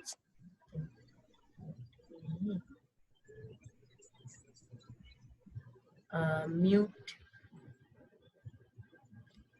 Okay, can whoever please mute yourself. I have to stop share. Exit. Mute all. Yes. And share. Okay. So when we talk about the chakras, what we know, or generally what we hear of are, oh, there are 7 chakras in the body. This is a simplified, version. There are many, the number of nadis or energy pathways that there are about 72,000. And these nadis come into these energy vortexes. And there are many such vortexes, over 100. And out of that, there are so many chakras. And these main chakras, there are 12. They are called the Anda chakras and the Pinda chakras. So Andam is universal on a outside plane. Pindam is, actually Andam means egg. Another word, the representation, Anda. In Hindi, Anda means egg. So it is the shape of egg. So when you say Anda Characharam, it is talking about the egg shape, the whole universe. In the Vedas, there's actually description of how each loka is, what shape it is in, how far one is from the other, and what is the ocean. Some are Milky Ocean. That if you've heard of the story of the churning of the Milky Ocean, and then there is different the nectar, ocean of nectar. There are different worlds, and so there's a lot of description in that is there in Vedas and Shastras. So here, and one of the descriptions is that it is the under characharam. So it is the egg shape. Apparently, our world, the universe, is like an egg shape, it seems. So here we talk about the Anda chakras, and then you have the 6 Pinda chakras. These Pinda chakras are housed within this physical body, and they are what we know as the Muladhara, starting from the base, Swadhisthana, the Manipura chakra, Anahata, Vishuddha, Agnya. These are the 6. And the 7th one is sitting in the top of the head. It is the Sahasrara chakra. So now the Sahasrara chakra is said to actually hold the powers of all the top 6 Anda chakras within it. So of course you can activate them separately. So the Sahasrara, and then the 8th one is sitting on top of the left ear, somewhere here. This is where the 8th chakra is. The 9th chakra is right here. Your 10th one is about 2 inches, 1 to 2 inches above the Sahasrara. That is called the Trikuti chakra, the 10th chakra. And then you have your 11 and 12. So just by them. And these 3, the Trikuti and the 10th, 11th and 12th chakras, they are actually what are called the 3 wise men that attend every birth. The 3 wise men will come and attend every birth and give the blessings. These are the 3 chakras, the representation. So in in North India, in some sadhus, you will find that they actually wear this the turban. Yeah, you'll notice that they wear the turban, and some of the sadhus and some of the yogis who are into these higher practices, they actually wear the turban to cover and sort of protect these chakras. The pinda chakras are in our body, so easy to protect because you just have to, it's sitting inside. But these chakras, some of them are outside of the body, and so the protection for them, or like the covering for them, are the under are this is this like turban that they'll wear. You'll see I think even in the Kundalini yoga tradition, they cover their head also, no? So here that is the protection or covering for the under chakras. So this is really cool. The energies from the chakras. You have, when you talk about chakras, so we know now, we spoke about the Brahma Danda, which is the spine. You know, the danda is like a staff. So you know what a danda is, right? It's a very like thick stick. It's a staff, and rishis in those days, and even now, the rishis, they carry this thing called the dandam, where they use it to like sort of hang their hand on while they meditate, because they sit for long periods of time. Sometimes they sit, but this dandam is something that they transfer their energy to, because it's like a container for them, so that they can do the works and stay in this physical realm to do whatever work that they need to do. So they transfer this energy to this physical scepter. I think that's the name for it. It's called the dandam, and that is the case for hello. And so the dandam is there, and even in the Shankaracharya tradition also, you will notice that the pontiffs, they carry around this one stick which never touches the ground. They carry it around and it never touches the ground. So I mean, that tradition, they have their practices. I do not know all of them, but this dandam, it is a physical something outside of this body to hold those energies. So this Brahma Danda, which is within our body, is actually holding that energy that is within. Now inside this spine, it is the canalis centralis. It is the Sushumna Nadi. It is called the Sushumna Nadi. And there are three main channels that are going through it. You have the Ida and the Pingala and the Sushumna. So, and these three actually go in through the spine, but they don't go up like that.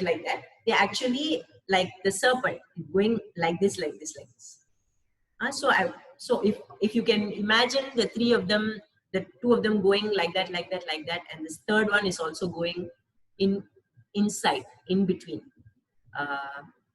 then you will see what I'm talking about. Huh? So the Ida Nadi is, remember we were talking about the nostril breathing.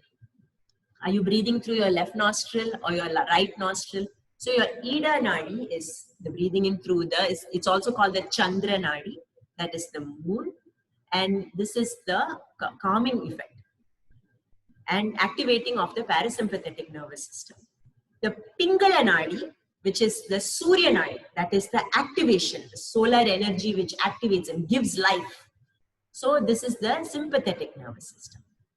So a lot of times if you're very stressed or something, they'll say, oh, do left nostril breathing. And there are pranayama techniques, many techniques are there. I think there is some workshop also coming up. You can easily, maybe you can learn the technique, or you might already have it in your practice. So this is what I'm talking about, the Ida and the Pingala. It is depicted with these two serpents that are, coiled. And these serpents are these great mystical creatures, because they are able to sense and hold subtle energies from the earth. Just by lying down on the earth, they are able to hold and pull these energies into themselves. So they are actually used in some traditions, in some ritualistic practices, to hold the energy within. So during the practice, some of these energies are transferred and kept in the snake. So it's pretty neat in the serpent. You see in Lord Shiva, Shiva Nataraja, the dancing form. In Shiva, around the neck, you will see the serpent will be sitting there around the neck. So it is there very much. So it's almost like the Devi or the Shakti is sitting around there, and it's always there with him around. So many symbolisms are there. And these energy rays from each of the chakras, these energy, the nadi rays are radiating out. Okay, and it is pretty neat because we'll see in the shlokam, in the Ananda Lahari shlokam. So Ananda Lahari is part of this Saundarya Lahari, which is this huge song comprising of about 108 verses, I think 107 verses, 108-ish verses, written by Adi Shankaracharya. And basically, it's the story goes that the first 40 that he went to Shiva, and Shiva himself gave him these song, the entire song, the whole Saundarya Lahari. Saundaryam means beautiful, very beautiful, and Lahari is a song. So this beautiful song was given to Adi Shankaracharya. But on the way out of Mount Kailash, where Shiva was sitting and gave him this beautiful shloka, Nandi, who is the bull and is the vehicle of Lord Shiva, he stole away half of the verses, it seems. So only the first 40 verses remain, and that is called the Ananda Lahari. So the remaining, when Adi Shankara said to Shiva, look, he has taken it away from me, it's gone, what do I do? So Shiva said, no problem, you write, you fill in the blanks, you write the remaining 60 odd shlokas. So so Ananda Lahari's first 40 is said to have come from Shiva himself, and then the remaining 60 something was, it sprung from Adi Shankara. And so you can see the difference in the shloka when we listen to a chant, the whole shloka, and look at the meanings of them. You can see that the Ananda Lahari, there is a lot of yoga in it, and a lot of talk about the chakras, and a lot of references of that and description of that. But from 41 onwards, it is just pure bhakti. It is pure description of Devi. Oh, you're so beautiful. You are like this. You are like this. Won't you give me your, it's full bhakti after that. So it's pretty neat to see. So in that Ananda Lahari, in verse 14 or 15, it goes like this.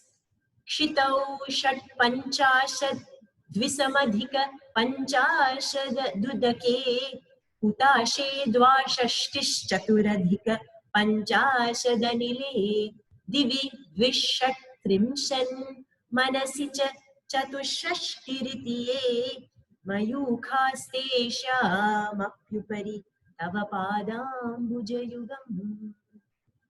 So here Adi Shankara talks about the different chakras. So Kshitau Shat Panchashat. Kshitau means the earth element, which is the Mooladhara.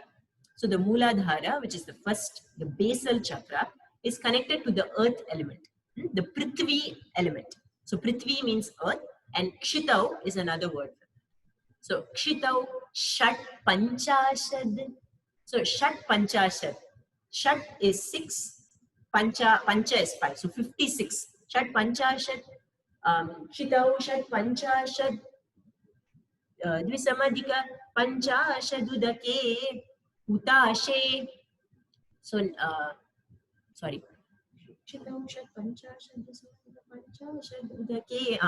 Visamadika Panchashat Udake. So Udaka is the water element here. Here he is referring to the Manipura chakra. Later on, there is a little bit of a deviation or an oppositeness from what we will see in the Shat Chakra Nirupana, when we will address that later. So Udaka is the water element, which here is connected to this Manipura chakra. And Dvisamadika Panchashad, so that is 52 rays. Hutashe Dva Shashtish Chaturadika. So Hutasha is the fire element. Here is related to the Swadhisthana chakra. And here there are 62. So Dva Shashtish Chaturadika. Panchashad Chaturadika Panchashad Anile. Anila is the wind element. This wind element, it is connected to the Anahata chakra. Anahata is at the heart chakra. Okay, so we have covered the Mooladhara, that is the basal, right at the base of the spine, that is the Mooladhara chakra, which connected to the earth element. Manipuraka is up to the solar plexus, which is at your navel, the navel chakra, connected to the water element. Swadhisthana is the sacral plexus, which is below that, connected to the fire element. All these are very, very near each other actually. So, and then you have your Anahata, you move up to the wind element, the Anahata chakra. Anile, so Chaturadika Pancha Ashadanile, so 54 chakras. Divi, Dvishat Trimshan. So Dvi means 2, Shat Trimshan means 36. So 2 into 36 is 72. Divi means the space. The Akasha element, that is Divi. Divi Dvishat Trimshan Manasicha Chatushashtiritiye. Manasicha. Manase, it is the mind. Manas is the mind, which is where the Agnya chakra, talking about the Manas, Buddhi, Ahankara. So in the Sankhya philosophy, we talk about tattvas. You have your Manas, Buddhi, Ahankara, which comes from the Prakriti, from the Purusha, and then that comes down into your Panchabhutas, Karmendriyas, Panchajnanendriyas, and all those things. So the Manas is, we are talking about the Agnya chakra, sitting here in the middle of your Bhrumadhya, which is in the middle of your forehead. So it's exactly where I've kept my bindi. This bindu is where the bindi word came from. And a lot of yogis, you will find that they wear these big, of course, this sticker really does nothing. The real thing is the vermilion, that the saffron vermilion that we use. And they'll place it there in order to sort of protection for that area. It's the third eye, also called the third eye. Third eye of Shiva, the third eye. Manasicha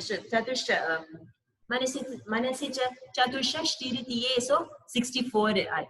Mayu Khastesha Mapyupari Tava Padam Bujayuga. So on top of all this is your lotus feet, O Devi. So on top of that is Tava Padam Bujayuga. So where this is on top of this, she is placing her lotus feet, is how the description is. But anyway, let us come to all these rays. When we add them up, you find that they actually give you 360. And so they are radiating out and coming in, all around 360 rays. Isn't that amazing? How amazing is this kind of phenomenon? It's so, is it coincidence? Did people just like study it and, make these numbers up, somehow add this and that, add them up and bring them to 360? No. It is from nature that we have come up with everything that we know. It is from these higher teachings that everything else has come up. So it's not the other way around. Scientifically we found this, found that. No, it is the other way around. From nature, and then you have found some tools to prove some certain things. So there is actually nothing that is invention. It's all already out there. becoming aware to them. That's all. Nothing new is being created. So that's why I'm saying nothing new that I'm telling here. You all already know all of this. So what we are sharing here is we are just becoming more and more aware to these things.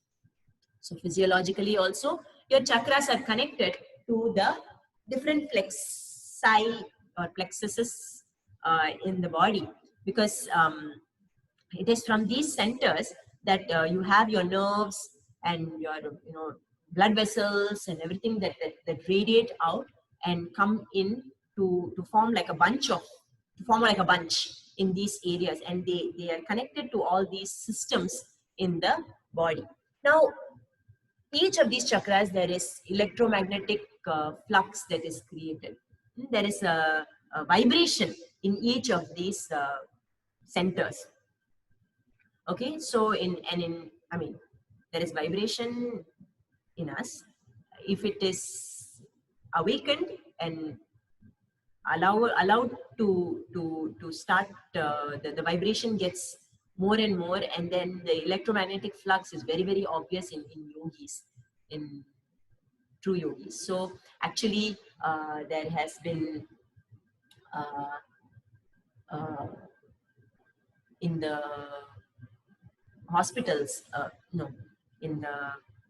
there was a, what do you call that, science experiment that they were doing on these yogis, and they found that their instruments were not able to record the frequency at which the chakras were vibrating. So it is, we just don't have the instruments, but that doesn't mean that it doesn't exist, right? We just don't have the instrument to measure that kind of frequency. So apparently Swamiji says that the Manipura chakra is, when it starts to vibrate, it vibrates at 20 times the speed of light.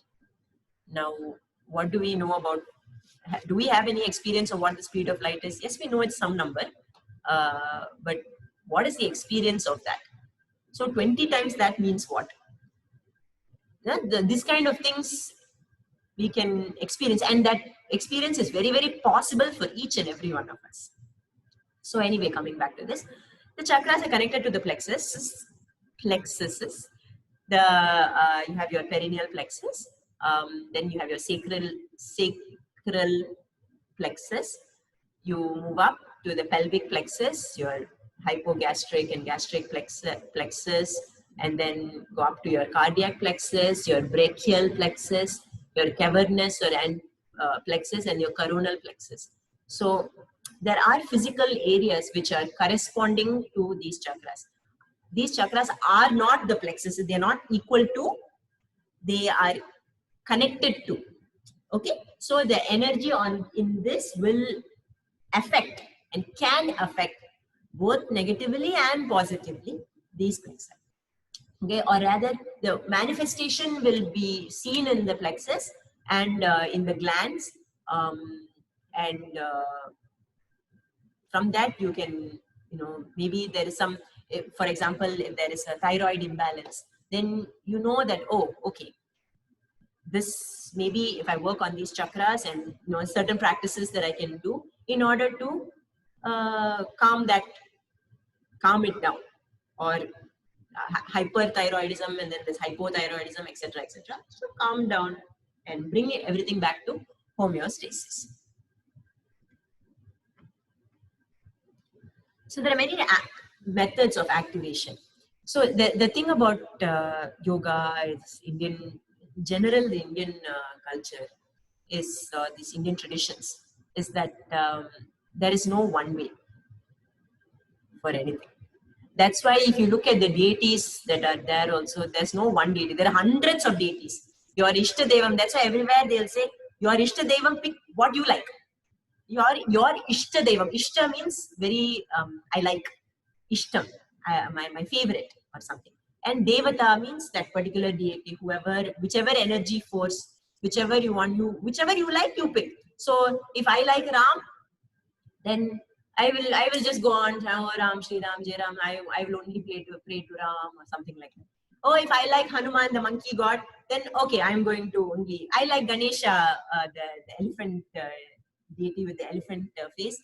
Oh, I'm only going to pray to Ganesha. If you notice, the beginning we said the Guru mantra and then Om Gam Gaum Gam Ganapataye Namo Namaha. Little offering to Ganesha, because we started off with so many problems. Ganesha is known to is the Vigna Vinayaka. So he's the Vignam. Vignam means any blockages or any problems or tadais like blockages. He will remove those blockages away. So that is Vigna Vinayaka Pada Namaste.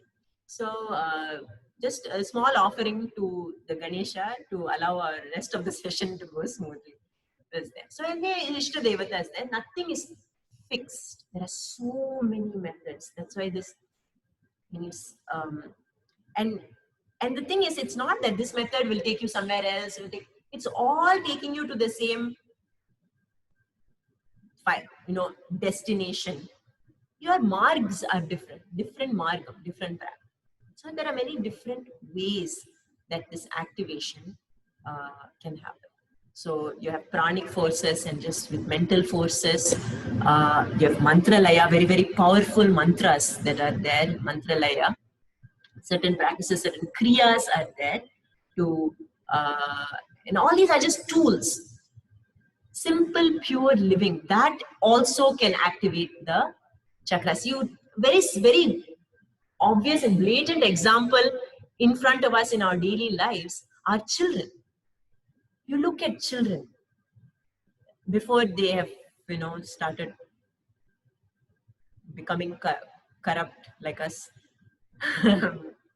by, with all the external influences.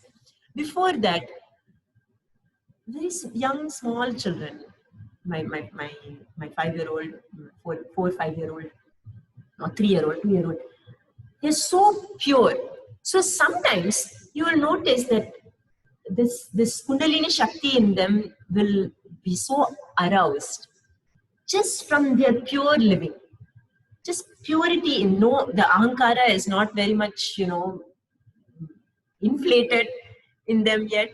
It is so pure and simple, and you can do whatever, something, even if like something bad was done to them, the next minute they just forget it, and then they'll come back as they'll come back, and that unconditional love that you give them, you can scold them, and then the next minute they come back and Amma, come and give a big hug. It is this love that children have. We should learn from them. Really, we should try to be more childlike, not childish, childlike. We should aim to be more childlike, and that actually gives it allows this Kundalini Shakti will actually be aroused in them. So some children, they'll be running around, suddenly they have this burst of energy and they're just running around, and you have no idea what it is. It's just so raw and pure. It is raw. So but it's very much there, right?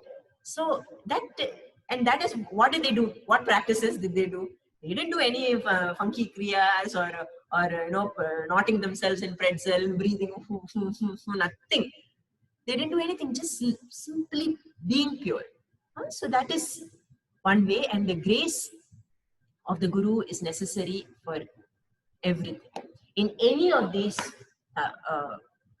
in the Shatchakra Nirupanam, in the Mahanirvana Tantra, anywhere, there is always at the end that talks about whatever you do here with the grace of the Guru, then everything will happen. Everything will be safe, and will take you through. The Guru is like that boatman, the oarman, who takes you in the boat across the sea, samsara sagara, across the sagar samsara. So we'll go into the Shatchakra Nirupana. Here I talked about Swami Purnananda. He was from the Kashyapa Gotra lineage, which I was born into also. And basically that Gotra lineage is something that you're born into. The lineage of your Guru Parampara is slightly different from there. And he attained Siddhi in the Vasishtha Ashrama and in India. So you see this Bengal area, the area of Bengal, Sikkim, the north east side, there is a lot of Tantra that is very much active in there. And when you come down, so a lot of tantric works have, and tantric, I want to say, realization and research has happened in that area. So a lot of them we get it from there. So you look at Swami Vivekananda, his guru from Paramahamsar, and from Lahiri Mahasaya, they were all in that area. Even like Sri Aurobindo from there, you see a lot. A lot. It's very rich. And when you come down, that same tantra is down very much alive in South India also, mixed in with some Shaiva and Vaishnava traditions. So the Agama traditions here are also slightly different, but basically very much alive. So here, the Shat Chakra Nirupanam, it talks about the 6 chakras very much in depth. And there are ways to activate also. I don't know if we'll go into activation, because really that each of you here we are only, I'm only trying to give a overview. We are just basically touching the surface of everything and bouncing off, touch, bounce, and go. In this Finding Nemo cartoon, where that Dory fish, she will bounce on the jellyfish, she'll boing, bounce and go. Like that only we are doing, where it is basically scratching barely the surface. So here it is the 6th part of this tantric work that he wrote, called the Sri Tattva Chintamani is the work that he wrote. And the 6th part is the Shat Chakra Nirupanam. Well, because this one is only talking about the 6 chakras, you might think that a lot of people think that there are only 6 chakras. No, not true. This is what is the Pinda chakras that he has expounded. And we'll go through the vrittis of each one. So here, okay, very good. We're making good time here. The preliminary, okay, before we start, we have to break for, I think, lunch in a few more minutes. Does anybody have any questions? Anna, Ma, do you have anything to add or correct? No, I would say that we are going to be coming back at 1, everybody, and we're going to be using that normal link that we usually have. It's in your 200-hour and 300-hour introduction, I believe. The intro and teachable, the book you got. So, or the manual. So we'll be able to have more than 100 participants this time. Yay! So if you have friends that are like, I couldn't get in, tell them to come at 1. We'll be continuing on them. Hopefully we'll have no more issues with our technical difficulties. So yay! And that's Vinayagar has removed all the obstacles and cleared all the the path for us to forge in nicely. So I have people joining me now also. So I'm not sure. Those of you who are joining us now, the session is going to end in a few more minutes. I'm opening up to anybody has any questions, please ask. Hi, I have a question. Yes, who's talking? Yes, yes. When you were going through all of the elements and you were talking about the different rays, could you explain more what you mean by the rays? So when we talk about this rays, it is basically nadis. Nadis are energy channels, or basically pathways where this subtle energy in us, it flows. So again, this is just like the chakras. If you open up, you're not going to find pathways or roads which it can go on. You're not going to find that. But energy is flowing. It's just like in an electrical wire. Okay, you can see if you go down to the elemental atomic level, you will be able to see these are electrons moving here, these are protons moving here. But what is the energy that's moving them? That you cannot see. That magnetic energy. Can you see magnetic energy? Okay, we are not able to see the magnet, but you can feel it. They are very much there. So when you talk about electromagnetic flux, you can't see any of these things, but these are energies. So likewise, in our body, there is these energy channels called the nadis. In Chinese, it is called the meridians. There are only 12 meridians, but I think they have picked and put them in that format where there are only 12, but actually there are more. Just like in the chakras, there are 6 under chakras, 6 pinda chakras, but there are actually many more chakras that are there. Major chakras, minor chakras, like that. There are major nadis and minor nadis also. So from each of these chakras, these energy centers, which are very, very, very powerful, each one very powerful, they radiate out from each of these centers. The energy channels are radiating out like that and radiate out around us.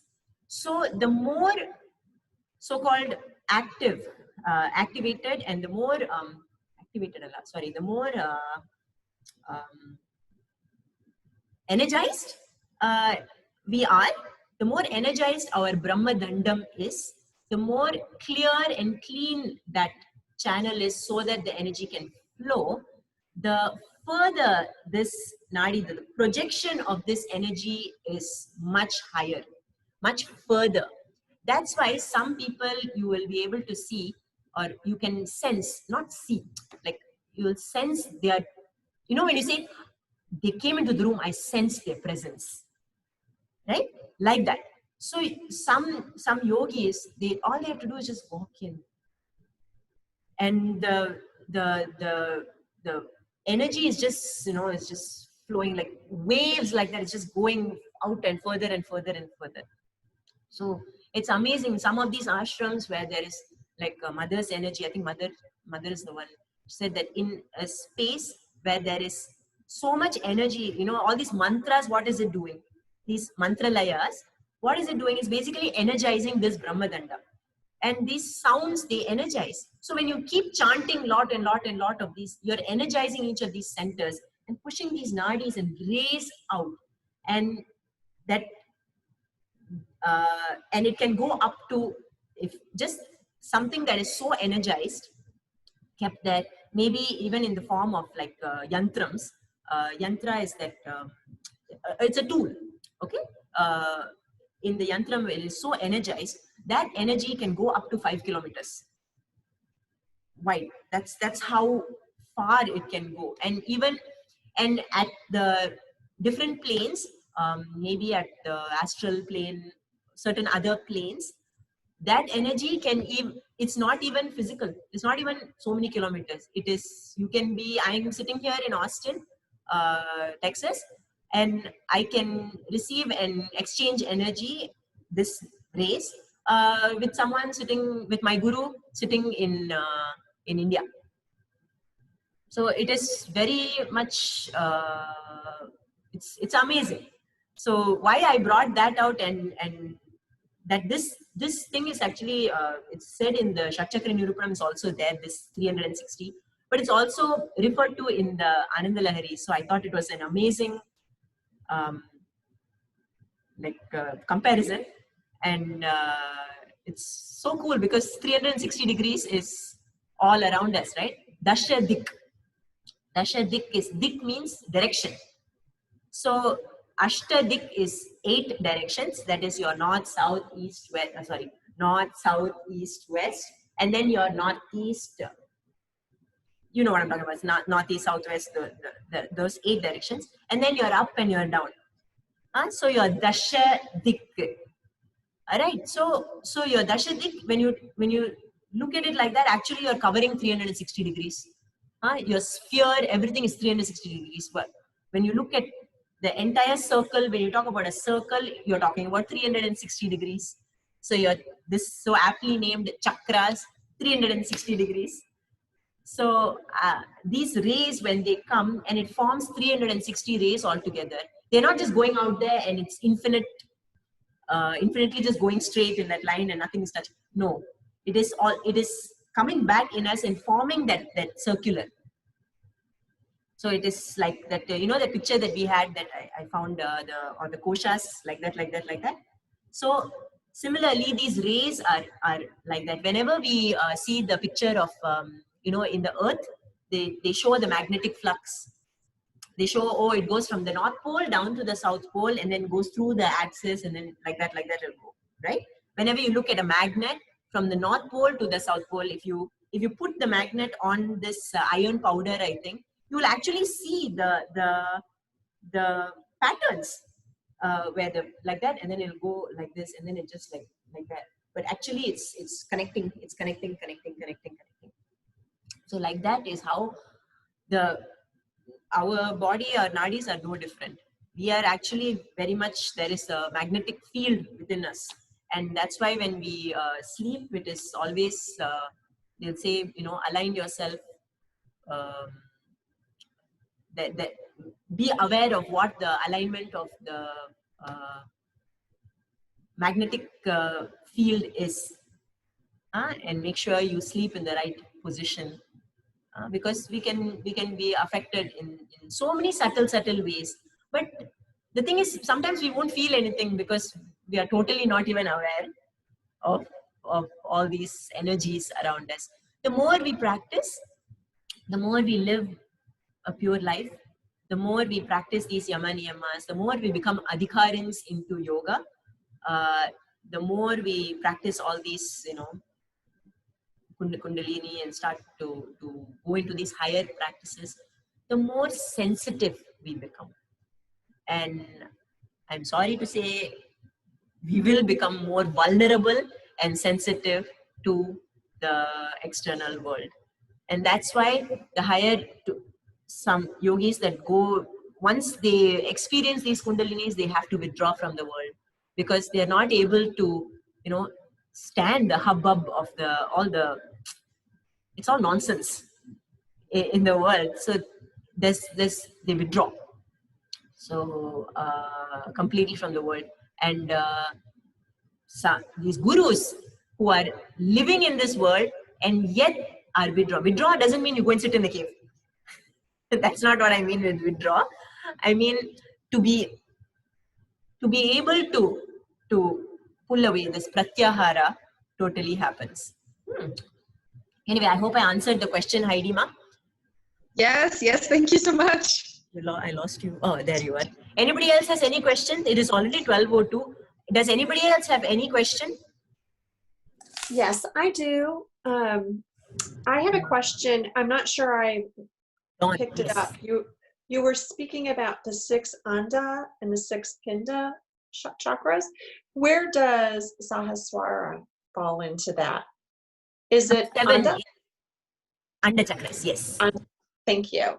Because there is no, when you talk about the Sahasraram, yeah, you can sort of link the plexi, coronal plexi, but actually there are no, like the nervous, you know, you talk about the nervous system in the physical body, there is nothing that connects to that Sahasraram.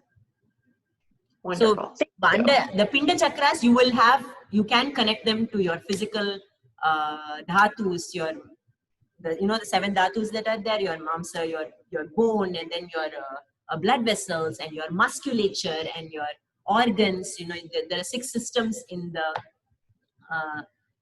medical sciences, which you know, talks about there's your skeletal system, there is your major organs, there is your musculature system, there is your nervous system, there is your endocrinal system, and your digestive system. So you have 6. So all these will have effect and affect the centers, the 6 centers. However, once you go to the andas, that is a different kind of experience of that. Okay, so it's very difficult to, most of us haven't even experienced those chakras for us to have imbalance in those chakras. So that's why most of the work is done in this first 6. It's like, do this first, and then and then further beyond that, it's usually very personal and comes directly from your guru. Thank Did you. I answer your question? Thank you. Yes, yes, Anybody thank else you. has any more questions?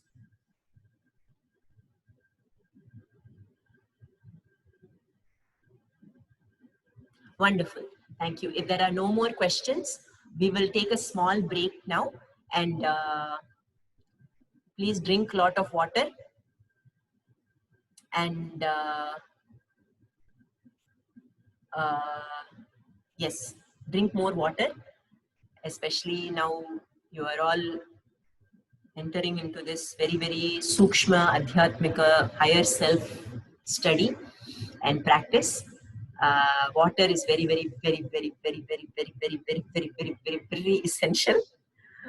And please drink lot and lot of water. Hydrate yourself. Be happy. Everybody smile, please. Let us bring the smita back into ourselves to go away from asmita. So let us smile, keep the smile on our faces and in our hearts, and have a wonderful lunch or dinner or whichever part of the spine that you are going to be focused on today. 7 a.m., 12 p.m., 5 p.m. Amazing. So I will see you all in 1 hour.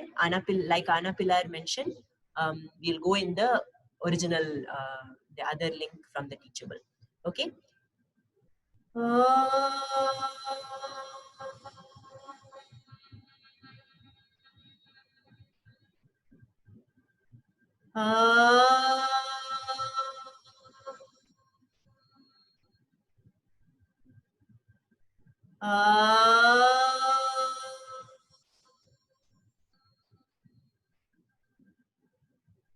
कायेन वाचा मनसेन्द्रियैर्वा बुद्ध्यात्मना वा प्रकृते स्वभावात् करोमि यद्यत् सकलं परस्मै नारायणायेति समर्पयामि. हरि ओम. समस्त अपराधं क्षमस्व, समस्त अपराधं क्षमस्व, समस्त अपराधं क्षमस्व. हरि ओम. तत्सत्. गुरुवे शरणम्. I'll see you all in 1 hour. Thank you.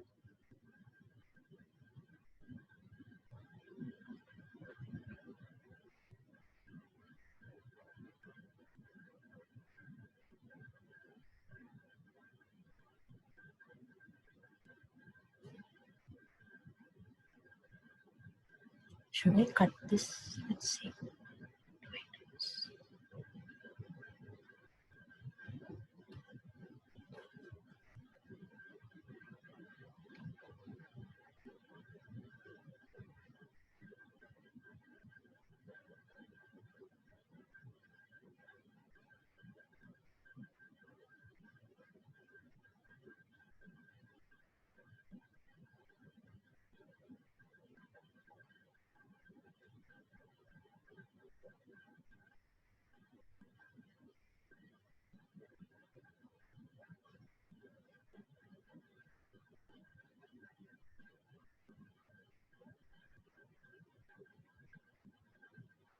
Anna, are you there? No.